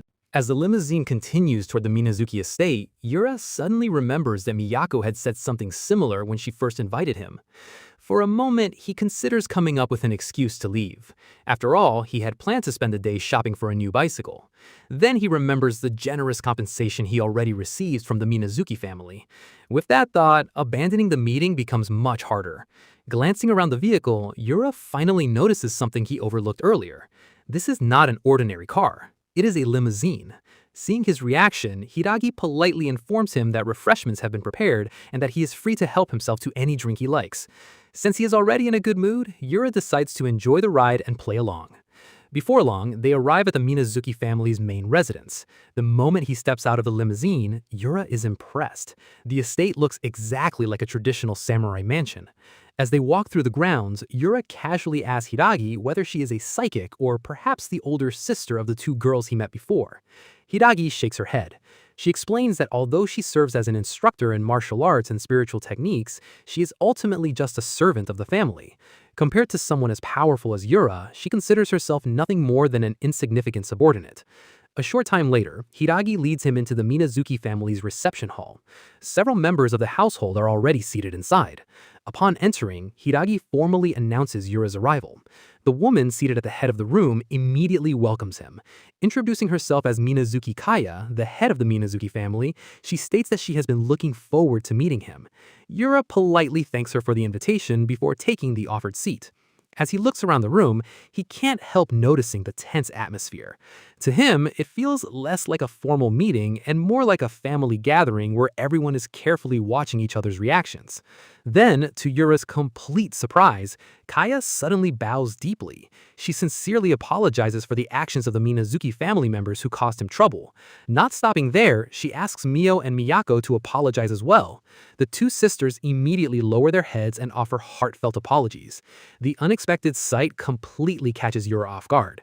Embarrassed by the situation, he quickly tells them that there is no need to worry about it anymore. He admits that he struck back during their encounters as well and reminds them that he already received compensation for the trouble. As far as he's concerned, the matter has already been settled. Kaya observes Yura quietly before offering her honest impression. She remarks that despite being only a third-year middle school student and the same age as Miyako, he's surprisingly composed. In her experience, people who gain great power at a young age often become arrogant and reckless. Yura, however, appears different. According to Kaya, he seems to possess the maturity and self-awareness expected of someone entrusted with immense power. After complimenting him, she asks the question everyone in the room wants answered. How did he obtain such extraordinary strength? The question immediately puts Yura on the spot. He remembers Hisashi's warning about keeping his true abilities hidden to avoid unnecessary trouble. Not wanting to explain the whole story about another world, heroes, and demon gods, Yura quickly invents an excuse. He casually claims that he simply woke up one morning with these abilities. Then, with a completely straight face, he adds that perhaps drinking soy milk every morning is the secret. The ridiculous answer earns mixed reactions. Miyako immediately loses her patience. She snaps at Yura, demanding that he stop joking around. Turning toward Miyako, she insists that Yura cannot be trusted and argues that he's dangerous. Before she can continue, Kaya sharply orders her daughter to watch her tongue. However, Miyako is not the only one who feels skeptical. An elderly woman seated among the family members suddenly speaks up. Her name is Unkai. Agreeing with Miyako, Unkai questions why the Minazuki family is treating a mere child with such caution. She explains that she's been observing Yura since he entered the room and has sensed no spiritual power from him whatsoever. To make matters worse, she views his casual attitude and frivolous answers as deeply disrespectful. Without warning, Unkai activates her spiritual power. She declares that if Yura truly proves to be a threat beyond the family's control, then it would be better to eliminate him immediately. The atmosphere instantly becomes tense. Several family members quickly tell her to stop. Even Kaya intervenes. In a firm voice, she reminds Unkai that Yura is an honored guest of the Minazuki family and that she will not tolerate such behavior. Unkai eventually backs down. Claiming that she understands her place, she ceases her hostility. However, she does not hide her opinion. According to Unkai, Yura already looks intimidated by her presence. To her, he's nothing more than a small-time boy unworthy of serious concern. She argues that Mio and Miyako lost simply because they lack experience, and that there's no reason for the family to fear him. As she speaks, several relatives begin nodding in agreement. Slowly, doubts begin spreading through the room. After all, it seems impossible that an ordinary middle school student could possess power equal to or even greater than that of a high-ranking demon. While everyone continues arguing, Yura's attention drifts elsewhere. Instead of listening, he becomes oddly fixated on the strands of hair sticking out of Unkai's nostrils. He quietly wonders why no one else seems to notice them. A moment later, Unkai changes the subject. Turning to Kaya, she brings up the matter of the family's upcoming sacrifice. She argues that Miyako possesses the talent and spiritual power needed to become the next head of the Minazuki clan. Because of that, Unkai questions why Miyako has been chosen as a sacrifice. If someone must be offered, she insists it should be Mio instead. According to Unkai, Mio is a failure with no future other than becoming a sacrifice, especially since her father's origins remain unknown. Before the argument can continue, the clan advisor, San, interrupts. He firmly tells Unkai to stop, reminding her that the decision was made by the will of the entire clan. Furthermore, the declaration came directly from Her Highness, making it impossible to oppose. Unkai refuses to back down. She openly declares that she cannot accept the decision, leading to another heated exchange between the two elders. Seeing the discussion spiraling into an argument, Kaya quietly asks Yura to accompany her somewhere else. As they walk through the estate, Kaya apologizes for the uncomfortable scene earlier. Yura simply tells her not to worry about it. Curious about what he overheard, he asks what everyone meant by the sacrifice. Kaya takes a deep breath before explaining. For generations, the Minazuki family has worshipped and borrowed power from the local water deity. The god's name is Miyoshi. Thanks to Miyoshi's blessing, the land has long been protected from disasters and has enjoyed lasting prosperity. However, that blessing comes at a terrible cost. By absorbing the pollution and impurities of the land, Miyoshi has gradually lost control of its divine power. Instead, the once benevolent deity has begun bringing calamities upon the region. Floods, droughts, plagues, and malevolent spirits have all become increasingly common. To prevent those disasters, the Minazuki family offers human sacrifices. In the past, 5 young maidens were chosen to become sacrificial priestesses. Now, Miyako has been selected as the 6th. Seeing the shock on Yura's face, Kaya quietly remarks that he probably finds such a tradition difficult to accept in the modern world. Yura tells Kaya that he does not find the tradition strange. In reality, however, he thinks the exact opposite. His mind drifts back to the other world where he once rescued a young girl who had been chosen as a sacrifice for a dragon. Ironically, the girl ended up falling in love with the dragon during her captivity and became furious with Yura for saving her. The bizarre memory quickly passes as Yura notices they have wandered deep into the forest. Confused, he asks Kaya why they came all the way out there. Kaya calmly replies that there is something she wishes to ask of him. Without another word, she draws her sword. She asks whether he would be willing to spar with her. Yura stares at her with complete confusion. A puzzled "huh?" escapes his mouth before he immediately refuses. Kaya, however, does not wait for his answer. Her expression remains perfectly calm as she suddenly launches forward. With years of training behind every movement, her blade slices through the air with incredible speed and precision. This is not an attack fueled by anger. It is a test. Yura barely manages to dodge in time. Twisting his body at the last possible moment, he narrowly avoids the blade before quickly creating some distance. A cold sweat runs down his face as he quietly mutters that it was far too close. Unlike Miyako or Mio, Kaya's attacks carry genuine skill. Her speed, timing, and precision force even someone who survived 6 years in another world to react seriously. Kaya gives him no time to recover. She immediately follows with a powerful overhead slash, bringing her sword down with both hands. Yura responds on instinct, avoiding the strike by the narrowest of margins. When the exchange finally ends, the two separate and face each other once more. Kaya lands gracefully and narrows her eyes, studying Yura more carefully than before. The brief exchange has changed her impression of him. At first, she believed he possessed power that surpassed even the gods. Yet now, standing right in front of him, she cannot sense even the slightest trace of that overwhelming energy. To her spiritual senses, Yura appears to be nothing more than an ordinary middle school boy. Yura remains silent. Deep down, however, he already knows the reason. He has been suppressing his magical power the entire time, and it seems he has hidden it well enough to fool even the head of the Minazuki family. Still unconvinced, Kaya raises a talisman and calmly invokes her spiritual power. Declaring that all must obey her command, she activates the spell. Yura's response is completely emotionless. Whatever. The talisman suddenly flashes with brilliant light. An instant later, the air behind Kaya tears open as a gigantic white fox spirit emerges. Its many tails whip through the air like a raging storm, while its enormous fangs gleam like sharpened blades. The sheer pressure of its presence makes the ground tremble. It is a powerful Shikigami fox spirit. Standing calmly before the enormous beast, Kaya draws her sword without showing the slightest hint of fear. The fox spirit attacks immediately.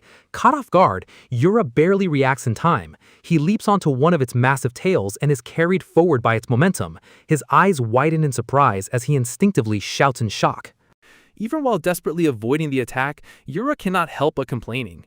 He loudly asks how this is supposed to count as a sparring match and wonders if anyone there has ever heard of a fair one-on-one fight. Meanwhile, Kaya watches calmly from a distance as if everything happening is perfectly normal. The next instant, she joins the battle herself. While Yura is busy dealing with the fox spirit, Kaya rushes in, launching a coordinated attack alongside her Shikigami. Yura spins around just in time and catches her sword with his bare hand. The blade grinds to a complete stop between his fingers as tiny fragments scatter from the impact. Kaya's eyes widen once again. For the second time, she watches him stop her sword without using any weapon at all. As Yura lands, he quietly winces. Although he blocked the strike, the impact still hurts. His body has returned to that of a 14-year-old, and while his magic remains overwhelming, his physical body still has its limits. He may be vastly stronger than everyone around him, but he is not invincible in this form. Before he can recover, the fox spirit seizes the opportunity. The massive Shikigami opens its jaws wide and lunges toward him. Caught off guard while exchanging blows with Kaya, Yura barely has time to mutter a curse. The massive fangs snap shut around him, swallowing him whole into the darkness of the fox spirit's mouth.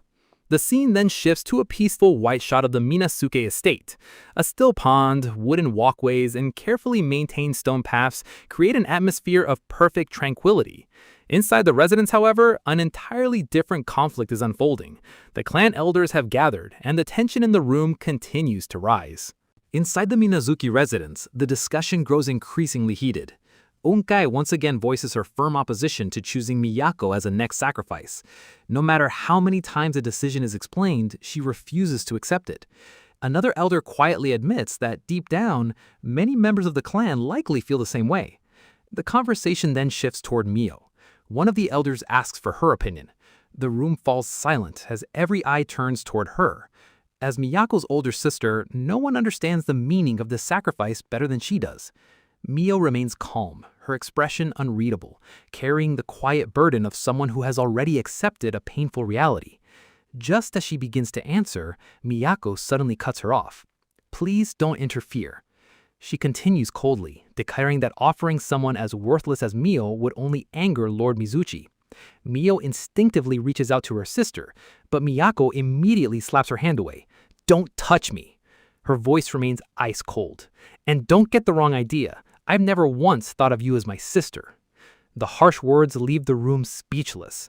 A moment later, Miyako changes the subject and asks where their mother has gone. One of the family members explains that Gaia left earlier with Yura because she wanted to speak with him privately.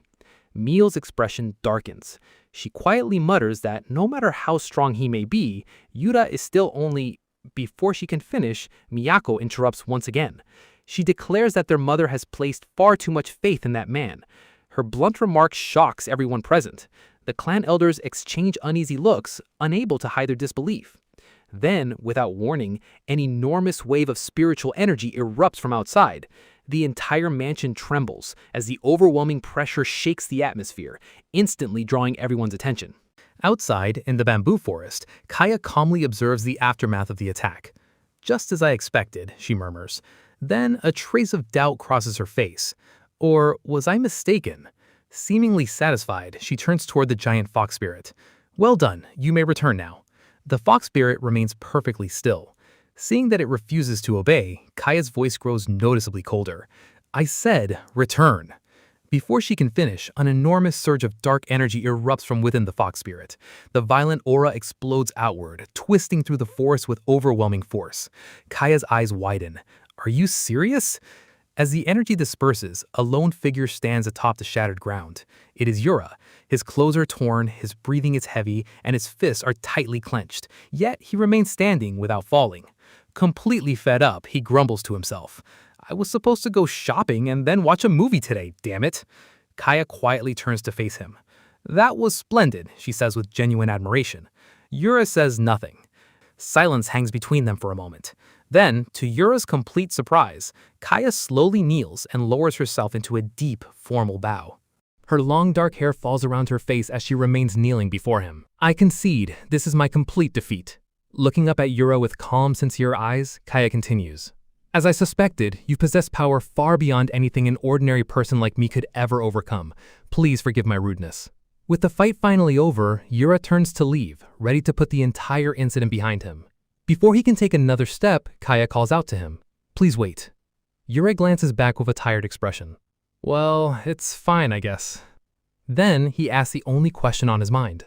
"So, can I go home now?" Still kneeling, Kaya looks at him with unwavering determination. "I mentioned earlier that there was something I wished to ask of you, Yura-sama."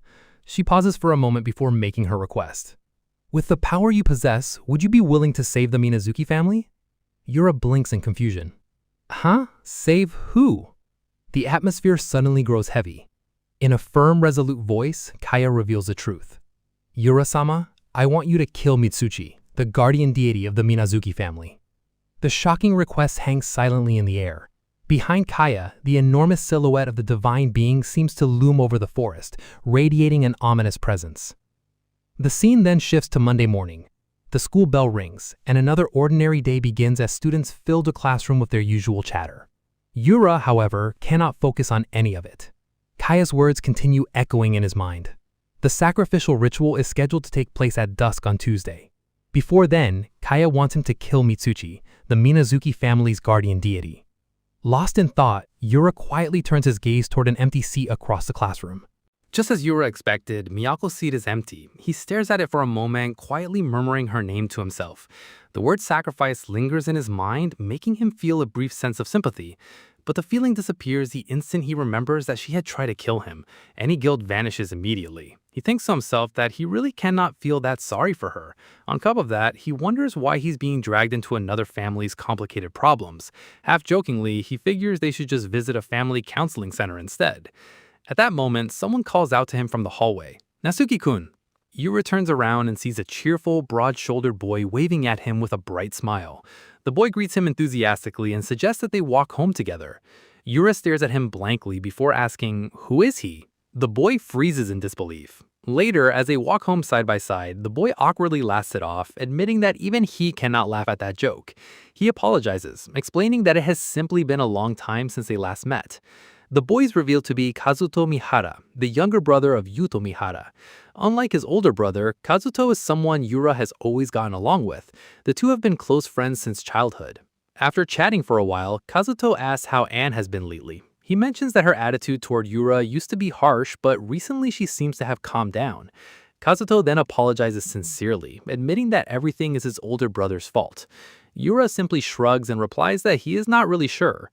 Kazuto lets out a sigh before explaining that Yuto has been acting even worse lately. According to him, his brother has been shamelessly fooling around with several girls and even broke up with Noa-senpai without a second thought. I see, Yura replies flatly. Kazuto gives him a puzzled look and asks if he is even listening. Yura blanks before giving a half-hearted response. Kazuto throws up his hands in frustration, saying that Yura is being unusually cold today and reminding him that he is trying to have a serious conversation. Finally, paying attention again, Yura casually mentions that a strange family called the Minazuki family has asked him for a favor, and he is currently trying to figure out how to refuse.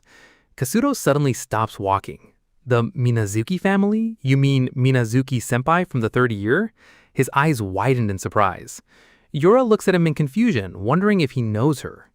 Kazuto excitedly explains that she's incredibly famous. According to him, she's an absolute beauty, the top student in her grade, and practically perfect. She's the kind of girl who attracts everyone's attention simply by walking through the school. Grinning, Kazuto remarks that Yura is incredibly lucky to have gotten close to someone like her, admitting that he's honestly jealous. Yura stares back at him with a completely blank expression. He simply wonders what is supposed to be lucky about it, adding that she's actually terrifying. Kazuto laughs cheerfully and says that's exactly what makes her so appealing. In his eyes, a cool and mysterious beauty is every guy's dream. He also mentions that she never hangs out with anyone and always eats lunch alone, making her seem even more mysterious. Suddenly, Kazuto grabs Yura's arm and eagerly asks him to tell the whole story. Yura immediately pulls away, saying that there is no way he's doing that because he's already tired. Refusing to give up, Kazuto quickly pulls out a newly released game with a triumphant smile, hoping to change his mind. Yura pauses for a moment before letting out a sigh. Geez, fine, let's go to my place. Kazuto beams with excitement and happily follows after him. As Yura pushes open the front door of his house and calls out that he's home, a quiet determination settles in his mind. No matter what happened, he has no intention of getting involved in anything strange ever again. All Yura has ever wanted is a peaceful, ordinary life, nothing more. The moment he steps inside his house, however, that dream is shattered. Instead of an empty home, he finds Lucifer sitting cross-legged at the dining table, shamelessly enjoying a plate of curry. She looks up, glares at him, and complains that he is late, demanding to know where he has been wandering. Yura can only stare at her in disbelief, wondering why she is even inside his house. Lucifer points her spoon at him indignantly and explains that since he took so long to come home, she ended up eating 3 extra servings of curry. Standing behind Yura, Kazuto catches sight of the winged girl casually eating in his friend's living room. Without wasting another second, he immediately decides to leave, apologizes, and quickly heads home. Once they are alone, Lucifer turns toward Yura, her wings fluttering with irritation. She reminds him that after everything he did to her body, he has a lot of nerve acting so casually. She insists that he take responsibility for it. Yura responds with a cold stare, asking what exactly she thinks she is doing. Lucifer calmly explains that originally she came to continue their fight from last time. However, after letting out a sigh, she admits that the wings Yura damaged have not fully healed yet. Because of that, she declares a temporary truce. Still, she said doing nothing was boring, so she decided to gather information instead. With a smug smile, she reveals that she has secretly been monitoring Yura's movements for the past 3 days. Yura presses a hand against his face, silently wishing she would just go home. Lucifer then cheerfully mentions that his mother has gone shopping and that tonight's dinner will be ginger pork. It quickly becomes clear what happened.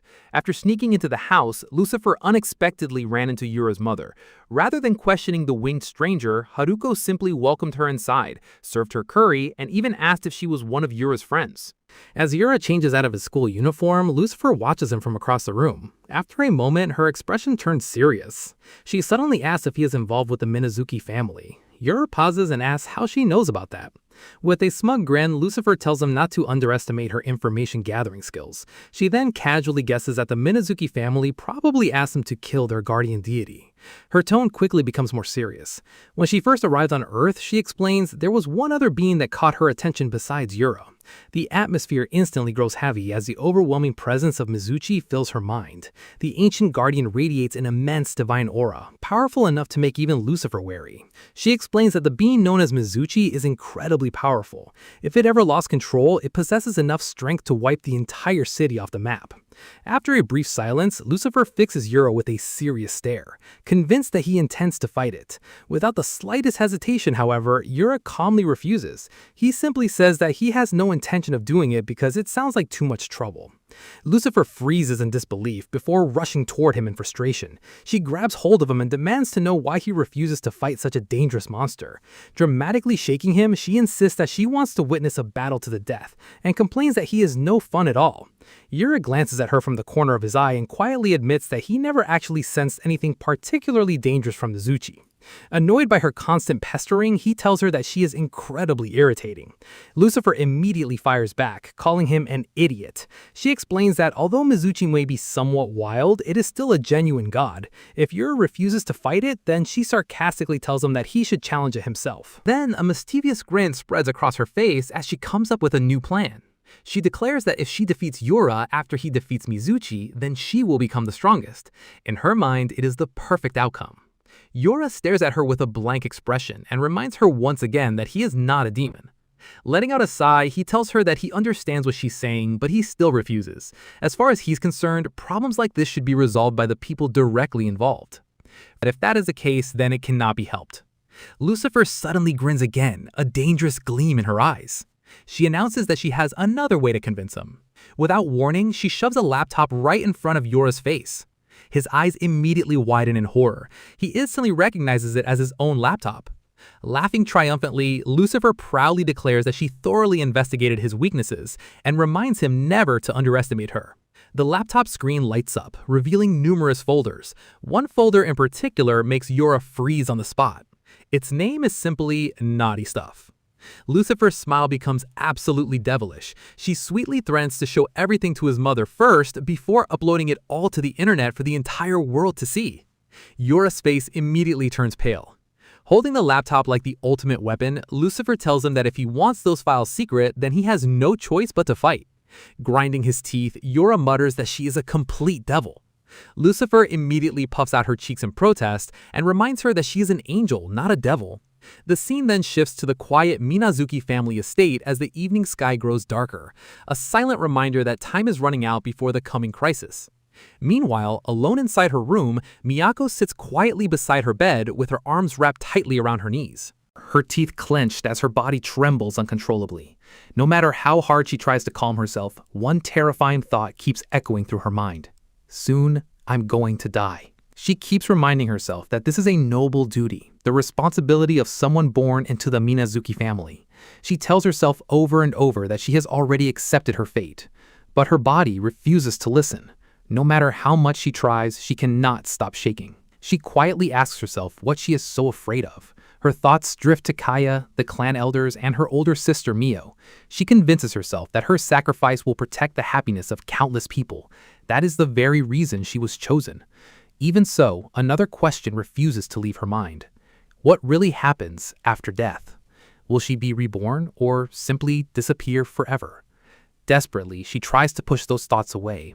Instead, she imagines countless hands reaching out from the darkness, dragging her into an endless void where no light, warmth, or hope exists. Unable to hold back her fear any longer, she quietly whispers that she is scared. Just then, the door to her room slowly opens. Mio stands silently in the doorway with an unreadable expression. In a gentle voice, she calls out to her younger sister. Miyako slowly raises her head, her eyes red and swollen from crying. Despite her condition, she responds sharply, asking why Mio came and saying there is nothing she wants to talk about. Mio calmly steps into the room and softly tells her not to worry. Miyako's eyes widen in surprise.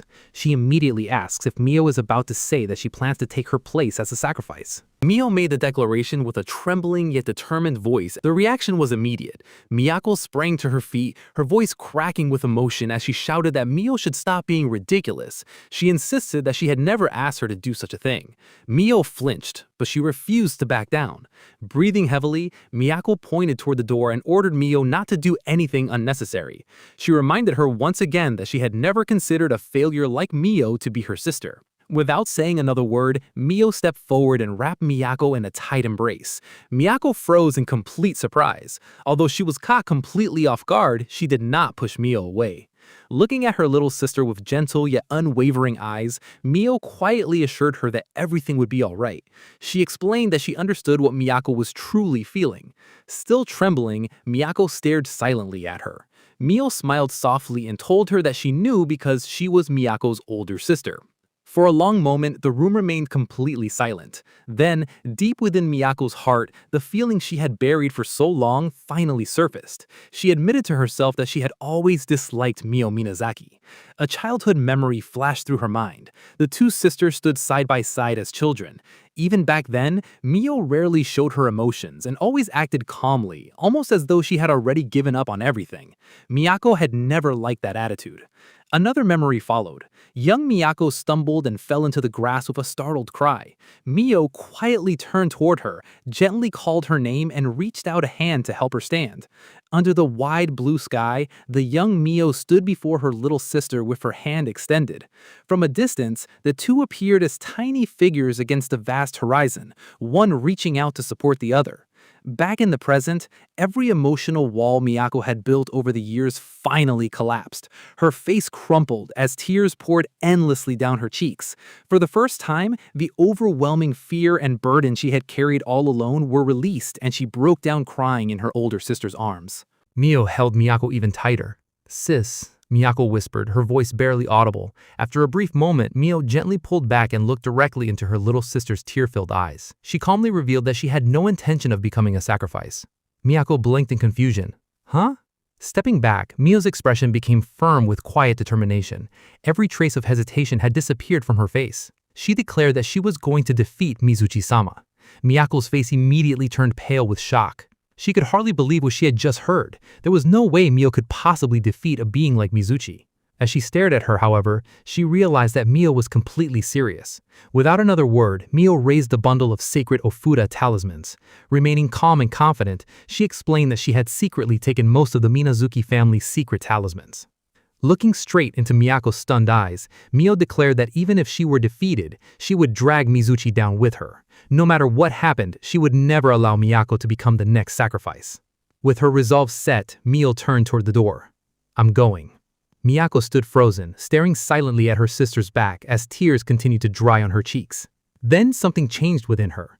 The fear that had consumed her moments earlier was replaced by unwavering determination. She quickly declared that she was coming too. Mio stopped and turned around in surprise. Ignoring her sister's reaction, Miyako grabbed her school uniform and spoke with a trembling yet resolute voice. She insisted that they would defeat Mizuchi-sama together. The two sisters stood side by side, their eyes filled with the same unshakable resolve. Meanwhile, at the Minazuki family's main residence, the evening sky gradually darkened as leaves drifted gently through the cool breeze. Standing alone on the veranda, Kaya silently gazed toward the fading sunlight. She quietly remarked to herself that the sun would be setting soon. The sun continued sinking below the horizon. Standing alone on the veranda, Kaya let out a quiet sigh. With a hint of resignation, she admitted to herself that, as expected, Yura had not come. Her thoughts were suddenly interrupted when Hiragi burst through the sliding door, breathing heavily in panic. He urgently reported that Miyako and Mio had both entered the Forbidden Garden. Kaya's expression instantly sharpened. Meanwhile, within the Minazuki family's Forbidden Garden, the two sisters had already arrived. Mio and Miyako stood before a massive ancient torii gate, its weathered wooden pillars disappearing into the darkness beyond. The air surrounding it felt unbearably heavy, filled with an overwhelming divine presence. Resting a hand on the hilt of her sword, Miyako quietly remarked that they had finally reached the sacred domain. Standing beside her, Mio silently gazed toward the gate. Beyond it lay Mizuchi-sama. The ancient torii gate radiated an overwhelming aura that felt both a warning and an invitation. Neither sister showed any intention of turning back. The moment they stepped closer, the atmosphere changed dramatically. A suffocating pressure surged from beyond the gate. It was ancient, ominous, and undeniably alive. Grinding her teeth, Miyako admitted that they had not even entered yet the aura alone was already terrifying. After a brief silence, Mio quietly suggested that she should go alone after all. Miyako immediately turned toward her in disbelief. Before Mio could continue, Miyako firmly refused. She declared that Mio should never underestimate her. She had no intention of running away because she too was a daughter of the Minazuki family. There was no fear left in her eyes. Mio looked at her younger sister before making her own determination clear. Even if it cost her life, she vowed that she would never allow Miyako to become the sacrifice. No matter what happened, she would protect her. Just as the two sisters prepared to step through the gate, a calm voice stopped them. Hold on. Both sisters turned in surprise. Standing before the ancient Tori gate was Yura Natsuki. With his hands resting calmly at his sides and a determined expression on his face, he silently blocked the path ahead. Yura calmly declared that he would take down the land god himself and ordered the two sisters to leave immediately.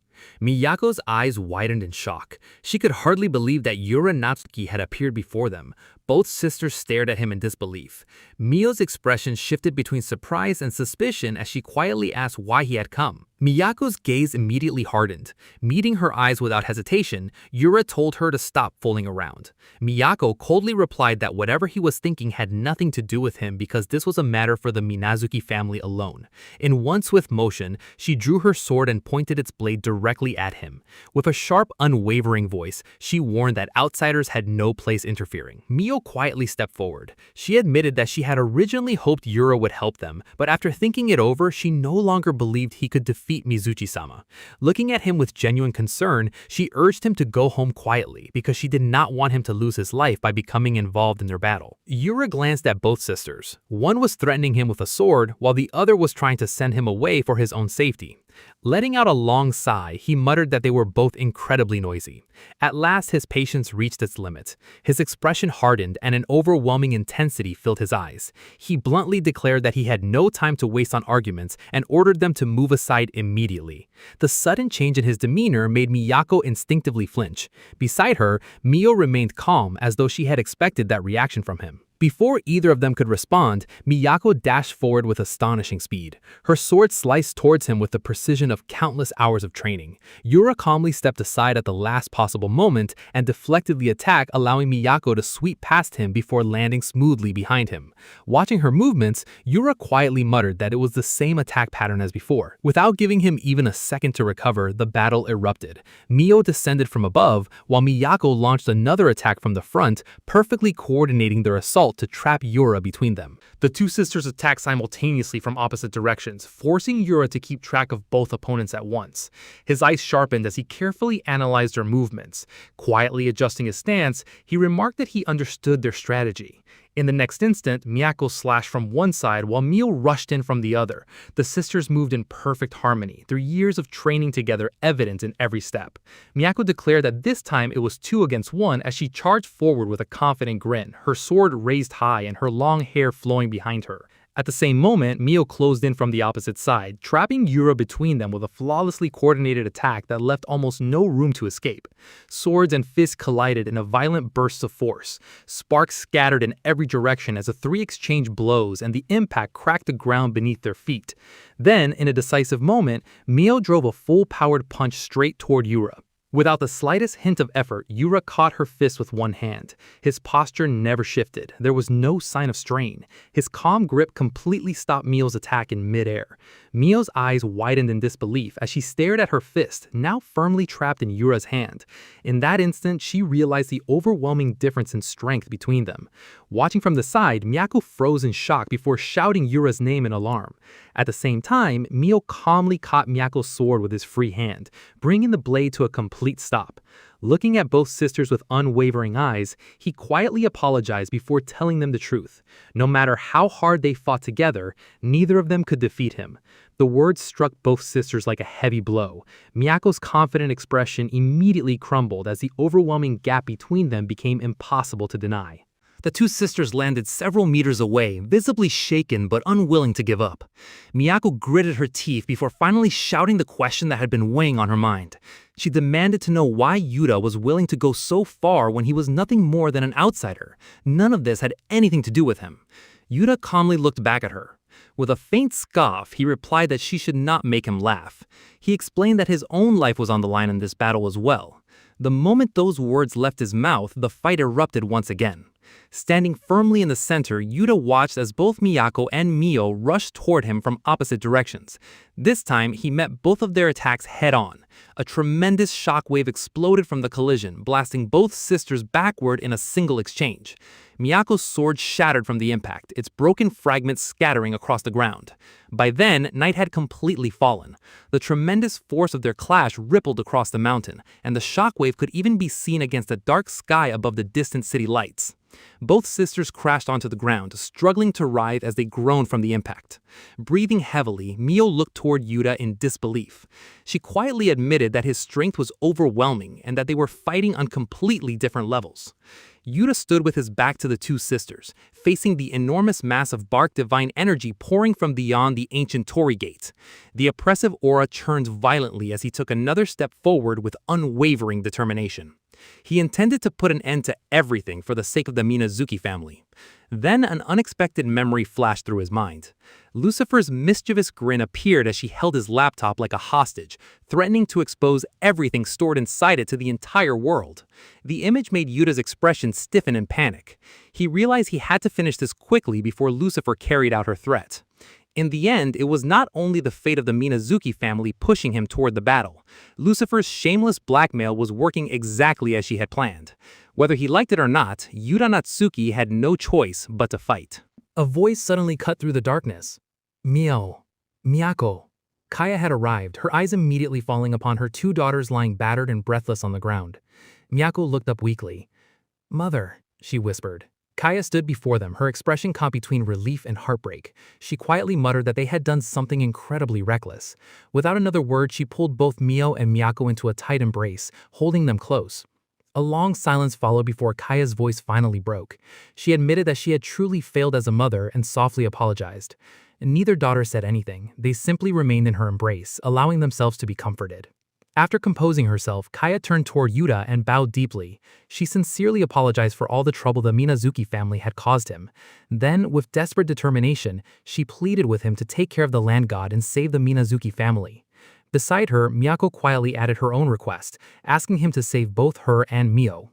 Yuta looked at the three of them for a brief moment before simply replying that he understood.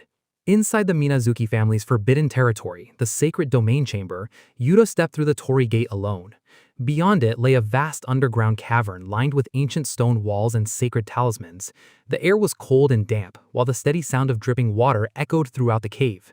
Yuta glanced around and dryly remarked that it really was just a cave. Then, under his breath, he muttered that if there were centipedes inside, he's seriously finished. A faint sound echoed from somewhere deeper within the darkness. Yuta's expression immediately sharpened. Deep inside the dimly lit chamber, illuminated only by ancient stone lanterns, a lone figure knelt quietly near another Torii Gate. The presence radiating from the figure was immense, ancient, and unmistakably divine. Taking a cautious breath, Yuta politely apologized. A calm, unhurried voice answered from the darkness, remarking that visitors were quite rare and wondering how many years had passed since the last one had arrived. As Yuta looked closer, he finally saw the being clearly. Leaning casually against the wall of enormous serpentine scales sat a young man with pale hair, dressed in flowing white robes. His pale, emotionless eyes and faint, unsettling smile carried an overwhelming presence that far surpassed any human. The name of the being left no room for doubt. Mizuchi, the land deity worshipped by the Minazuki clan. Outside the Minazuki family compound, Lucifer stood with her arms crossed, her wings twitching with irritation. She angrily complained that Yura had gone ahead without her, wondering how he dared to leave her behind. Her grumbling suddenly stopped as her expression shifted into one of confusion. She quietly muttered in surprise, "Huh?" Meanwhile, inside the sacred domain chamber, Yura stood before the Torii Gate, facing the lone figure waiting beyond it. Mizuchi slowly raised his head, his pale, unreadable eyes settling on Yura. Calmly, he remarked that it looked as though everything was finally about to begin. Yura carefully studied the being before him. So this was Mizuchi, the land god of the Minazuki family. After a long moment, Yura stared at him with a completely blank expression. He quietly admitted that Mizuchi looked surprisingly ordinary. He had expected a terrifying monster, not someone who appeared so normal. Mizuchi slowly turned to face him completely. He calmly stated that Yura had come to kill him. He addressed him by name, asking whether Kaya had sent him there after watching everything Yura had done. Yura blinked in surprise before casually admitting that it was more or less true. Without warning, the atmosphere changed completely. Mizuchi slowly lowered himself into a deep, respectful bow, placing both hands against the stone floor until his forehead nearly touched the ground. A single tear rolled down his cheek. In a quiet voice, he sincerely thanked Yura for answering the wishes of those children. Mizuchi lowered his head once again, his pale hair falling over his face as memories from centuries past drifted through his mind. Faint, glowing images of generations of the Minazuki family appeared around him, smiling peacefully as they lived under his protection. His voice was weighed down by countless years of sorrow. He quietly admitted that, for his sake, far too many sacrificial lives had already been lost. He confessed that it was never what he had wanted. All he had ever wished was the happiness of the Minazuki family. Yura remained silent, carefully watching the land god as he spoke. Mizuchi continued, explaining that if things continued as they were, he would eventually claim the lives of his own family as well. Before that could happen, he had only one request.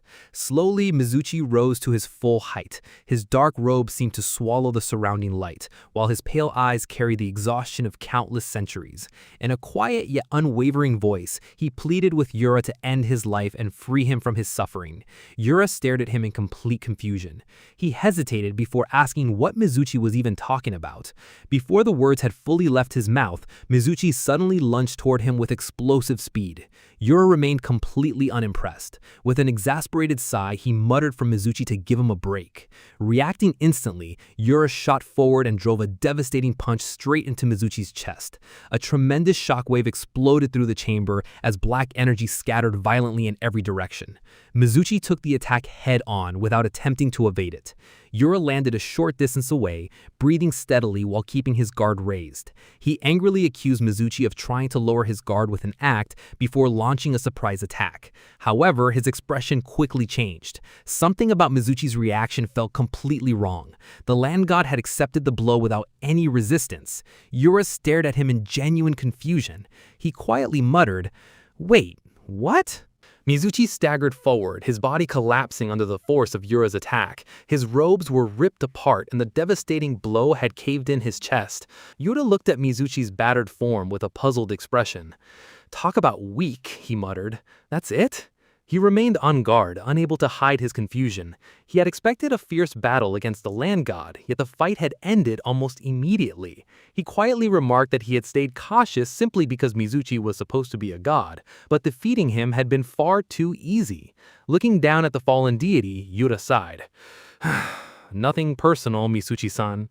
Without warning, Mizuchi suddenly moved. His hand shot forward with terrifying speed, grabbing hold of a brilliant sphere of condensed divine energy before slamming it directly into Yura's abdomen at point-blank range. The explosion erupted instantly.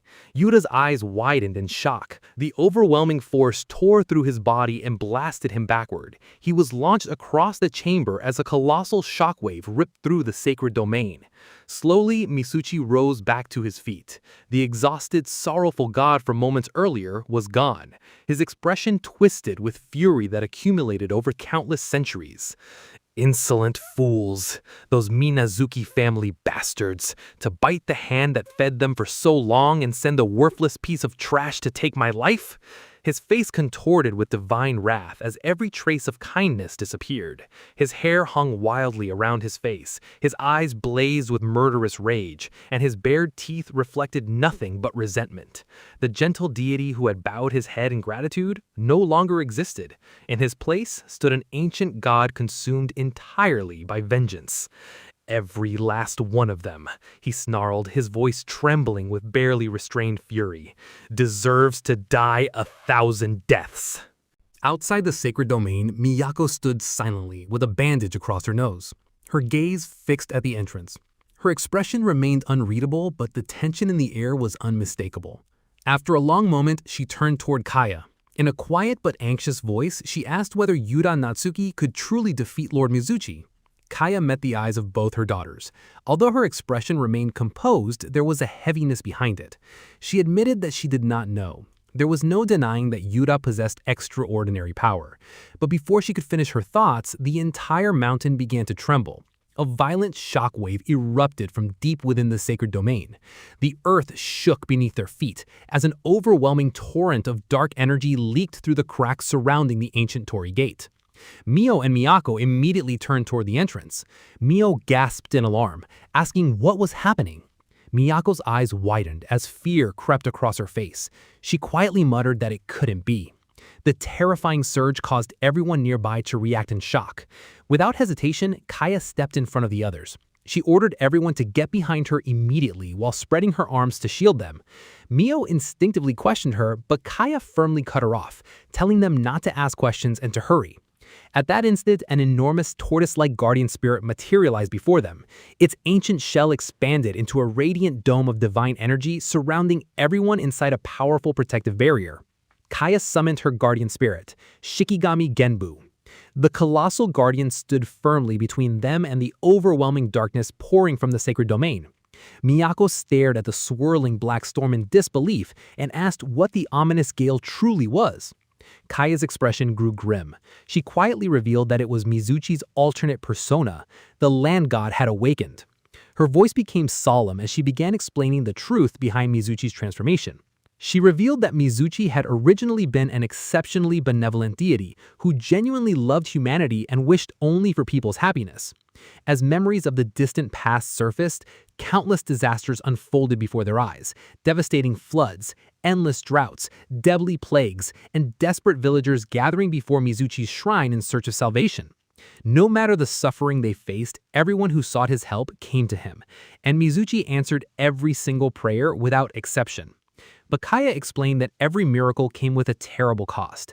By continuously absorbing humanity's impurities into his own body, the corruption slowly accumulated over countless generations. Eventually, that endless burden consumed his heart. The god who had once loved humanity above all else gradually became overwhelmed by doubt, resentment, and uncontrollable rage. Kaya kept her eyes fixed on the sacred domain, her expression growing increasingly grave. She explained that the overwhelming presence they were witnessing was the alternate personality born from Mizuchi's accumulated hatred and despair. She solemnly declared that this was Mizuchi's true form. Inside the sacred domain, the transformation was unmistakable. Mizuchi stood with his black hair rising like flames, his robes tattered and engulfed by swirling dark energy. Every trace of the gentle deity who had bowed in gratitude moments earlier had vanished, replaced by an ancient god consumed entirely by wrath. Yura immediately sensed the dramatic shift. The pressure filling the chamber had completely changed.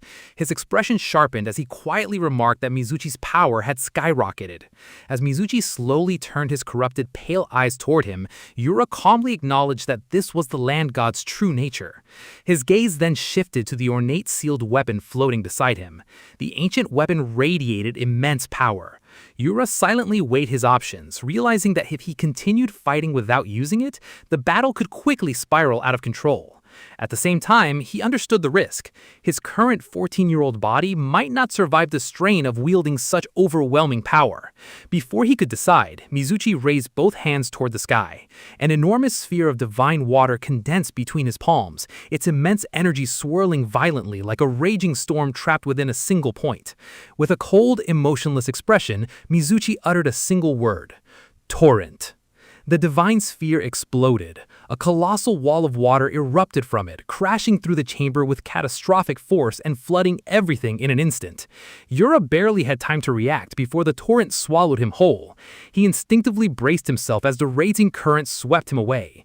Watching from above, Mizuchi stared down with hollow, hate-filled eyes. As the flood violently slammed Yura into the stone floor, Mizuchi coldly commanded him to drown and perish. He coughed violently, struggling to catch his breath as pain shot through his body. Despite the relentless current, he forced himself onto trembling arms, refusing to stay down. Yura clenched his teeth and glared back at him. With determination burning in his eyes, he growled, "Don't look down on me." Yura burst through the raging flood, charging straight at Mizuchi. With a powerful thrust, he drove his blade toward the land god's chest. The impact made Mizuchi's eyes widen. "I've got a level 3 swimming certification, you know," Yura shouted as he forced his way through the torrent. But something felt wrong. The strike met almost no resistance. The blade slipped through far too easily. Yura's expression instantly changed as alarm flashed across his face. Misuchi's shocked expression faded into a cold smile. The next instant, the two weapons collided. Steel and divine power exploded against one another, sending violent shockwaves through the flooded chamber. Yura gripped his weapon with both hands, struggling against Misuchi's overwhelming strength. The land god stared at him with hollow, contemptuous eyes. Die, scum. Every word carried centuries of hatred. Moments later, Misuchi looked down at him with complete indifference. Ugh, you're not even worth the effort. Yura was thrown back, gritting his teeth. Damn it all! He climbed onto a nearby stone platform, soaked from head to toe. His clothes were shredded, his shirt hanging in tatters. Instead of worrying about his injuries, he stared at his ruined outfit in complete disbelief. My clothes got ruined again! And I just bought this outfit too! Do you have any idea how hard it is to mend a t-shirt? Below him, Misuchi watched silently. He realized that Yura had narrowly avoided what should have been a fatal attack. Despite being battered, drenched, and furious over his destroyed clothes, Yura was still standing. Misuchi gripped a towering torii pillar and looked down at Yura with a twisted smile of contempt. Mocking the battered boy for struggling like a mere insect, he declared that, as a reward, Yura would die by his ultimate technique. Dark divine energy erupted from his body as he rose to his full transformed height. Raising his weapon high, he unleashed an overwhelming torrent of sacred water. The attack split the entire chamber apart as colossal walls of raging water surged upward on both sides, trapping Yura on a narrow strip of dry ground. Towering above him, Misuchi roared that it did not matter whether his opponent was a sorcerer, a monster, or even a god or Buddha. Risking everything to protect a single sacrifice was nothing but foolishness. Consumed by centuries of resentment, he cursed Yura for daring to defy a god and declared that no one had ever survived his divine wrath. Gathering every ounce of his power, Misuchi unleashed his ultimate secret art, Maelstrom! In an instant, the colossal torrents converged, swallowing Yura completely within the overwhelming whirlpool of divine power. The raging maelstrom continued to tear through the sacred domain, filling the chamber with colossal, churning waves. Watching from above, Misuchi looked on with cold satisfaction, convinced the battle was already over. He calmly remarked that it had been far too easy. But when the torrents finally settled, his confidence vanished. Yura stood calmly at the center of the devastation, completely unharmed. The violent currents had split apart around him, leaving him untouched. He casually flicked his hand before looking up at Misuchi with an unimpressed expression. This is your secret art? For all that hype, it's pretty pathetic. Mizuchi's eyes widened in disbelief. What? His composure crumbled as he stared at the impossible sight. Before he could react, Yura calmly raised one hand, gathering a small sphere of swirling water that condensed into an incredibly dense mass of magic. All right. Time to wrap this up. The moment Misuchi sensed the spell, his expression changed. Mid-tier magic? Realization struck him instantly. Hey! Without another word, Yura released the attack. The compressed sphere of water erupted into a spiraling vortex that pierced straight through the chamber, drilling directly towards Misuchi with devastating force. Aqua Bullet! Yura watched the aftermath of his attack in silence before letting out a small sigh. My bad, Mizuchi-san. You're not the only one who can manipulate water, you know. His brief confidence vanished almost immediately as a sharp pain shot through his body. His muscles stiffened, forcing him to stagger backward. My body's locking up. Ow, ow, ow, man, that hurts. Guess mid-tiered magic really takes a toll on this body. Before he could recover, a gigantic shadowy hand burst from the darkness and seized him. Thick black chains spiraled around his body, binding him completely in an instant. Sealing art, iron cage. Yura's eyes widened as the restraints tightened around him. Whoa, what the hell is this hand? From the darkness, Mizuchi emerged once more, his body now engulfed in writhing shadows and twisting tendrils. Overflowing with rage, he glared down at his captive. How dare a mere human defy me? I'll make you pay. I'm going to rip you limb from limb. Still trapped within the chains, Yura looked at the furious deity with a tired, unimpressed expression. Great, so he's one of those immortal types. Man, talk about a stubborn god. He casually raised a hand, attempting to cast a spell. Nothing happened. Yura blinked in confusion. That's weird. A cruel smile spread across Mizuchi's face. It's only natural. I have completely sealed your magic. The realization struck Yura at once. It must have happened the moment Mizuchi grabbed him. For the first time since the battle began, Yura fully understood the danger of his situation, and his eyes widened as the weight of it finally sank in. Countless massive ropes stretched across the darkness, weaving together to imprison a glowing humanoid silhouette covered in ancient kanji. As the curse tightened, Mizuchi declared that the technique, prison, was created to completely seal a target's magic and spiritual power, severing the very source of their abilities. With a cruel smile, he proclaimed that Yura would slowly wither away and die where he stood, unable to cast even a single spell. Yura listened without the slightest piece of panic. Instead, he casually remarked that he might steal the prison technique for himself someday, admitting it looked surprisingly useful. Ignoring the furious god, Yura lowered himself into a deep stretch, calmly loosening his muscles as though preparing for exercise rather than a life-or-death battle. Mizuchi stared at him in disbelief and demanded to know what he thought he was doing. Yura answered matter-of-factly that he was simply stretching. Pulling a muscle in the middle of a fight would be a real nuisance. He also admitted that, honestly, he hated close-quarters brawling. It made him sweat and it was far too exhausting for his liking. After finishing his warm-up, Yura rose to his feet with a confident grin, cracked his knuckles, and challenged the furious deity. All right then, shall we move on to round 2? Mizuchi's eye narrowed into a razor-thin slit as its patience finally snapped. Grinding his teeth, he let out an irritated click before his rage exploded. "You goddamn brat!" Dark power erupted around the enraged god. Standing below him, Yura remained perfectly focused, his sharp gaze locked onto Mizuchi as he silently prepared for the next exchange. Mizuchi's fury reached its peak as dark energy surged around his transforming body. Veins bulged across his face while he glared at Yura with pure hatred. "You insolent human! How dare you make a mockery of a god!" His monstrous form continued to expand as he roared in outrage. "To think a piece of trash like you could ever defeat me in a fist fight! You're a million years too early." Yura answered by driving another heavy blow straight into Mizuchi without slowing down. A faint smirk crossed his face as he continued his relentless assault. "Man, you sure like to hear yourself. So you're probably just thrilled to finally have someone to talk to. I get it, you've been cooped up for ages. But honestly, I don't have time to stand here and shoot the breeze with you." Without breaking his rhythm, Yura stepped in again and threw another crushing punch. Good grief. The impact echoed through the chamber. Mizuchi staggered backward in shock.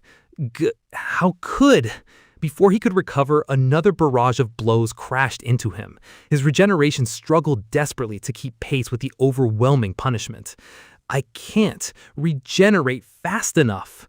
Yura remained completely unfazed. With a sharp, focused expression, he continued pressing the attack, refusing to give the land god even a single moment to recover. Inside the sacred domain, the relentless exchange finally slowed. Yura lowered his fists and let out a long, exhausted breath. Phew! He shook out his aching arms with a pained expression. "Man, my arms are killing me." Meanwhile, outside the sacred domain, Kaya led the others farther from the entrance before finally stopping. "We should be safe once we get past this point." Before anyone could relax, another violent tremor erupted from underground. An even larger explosion echoed through the mountain, shaking the earth beneath their feet. Startled, Mio looked toward the sacred domain. That one was way bigger than the last. Another explosion? Realizing the danger, Kaya immediately began issuing orders. "Hiragi, I'll drop a barrier here to contain the damage as much as possible. Head back to the estates and make sure everyone evacuates." Hiragi bowed without hesitation. "As you wish." As he departed, Miyako kept her anxious gaze fixed on the sacred domain. What on earth is even going on in there? Yura Natsuki. Noticing her concern, Mio smiled reassuringly. "Don't worry, Miyako." Miyako immediately flustered and turned away. "I am not worried about him, not even a little bit." Mio couldn't help teasing her. "There's no need to stress. I'm sure he'll stroll back like nothing happened. He's not exactly a pushover. In fact, the guy's a total monster." Kaya called both of their names, bringing the conversation to an abrupt halt. "And you too, Miyako." Her expression grew solemn as she turned to face her daughters. "There's something I must share with both of you, regarding Mizuchi and myself." "Something about Lord Mizuchi and Mother." Kaya lowered her eyes before quietly revealing the truth she had kept hidden for years. That person is the only person I have ever truly loved.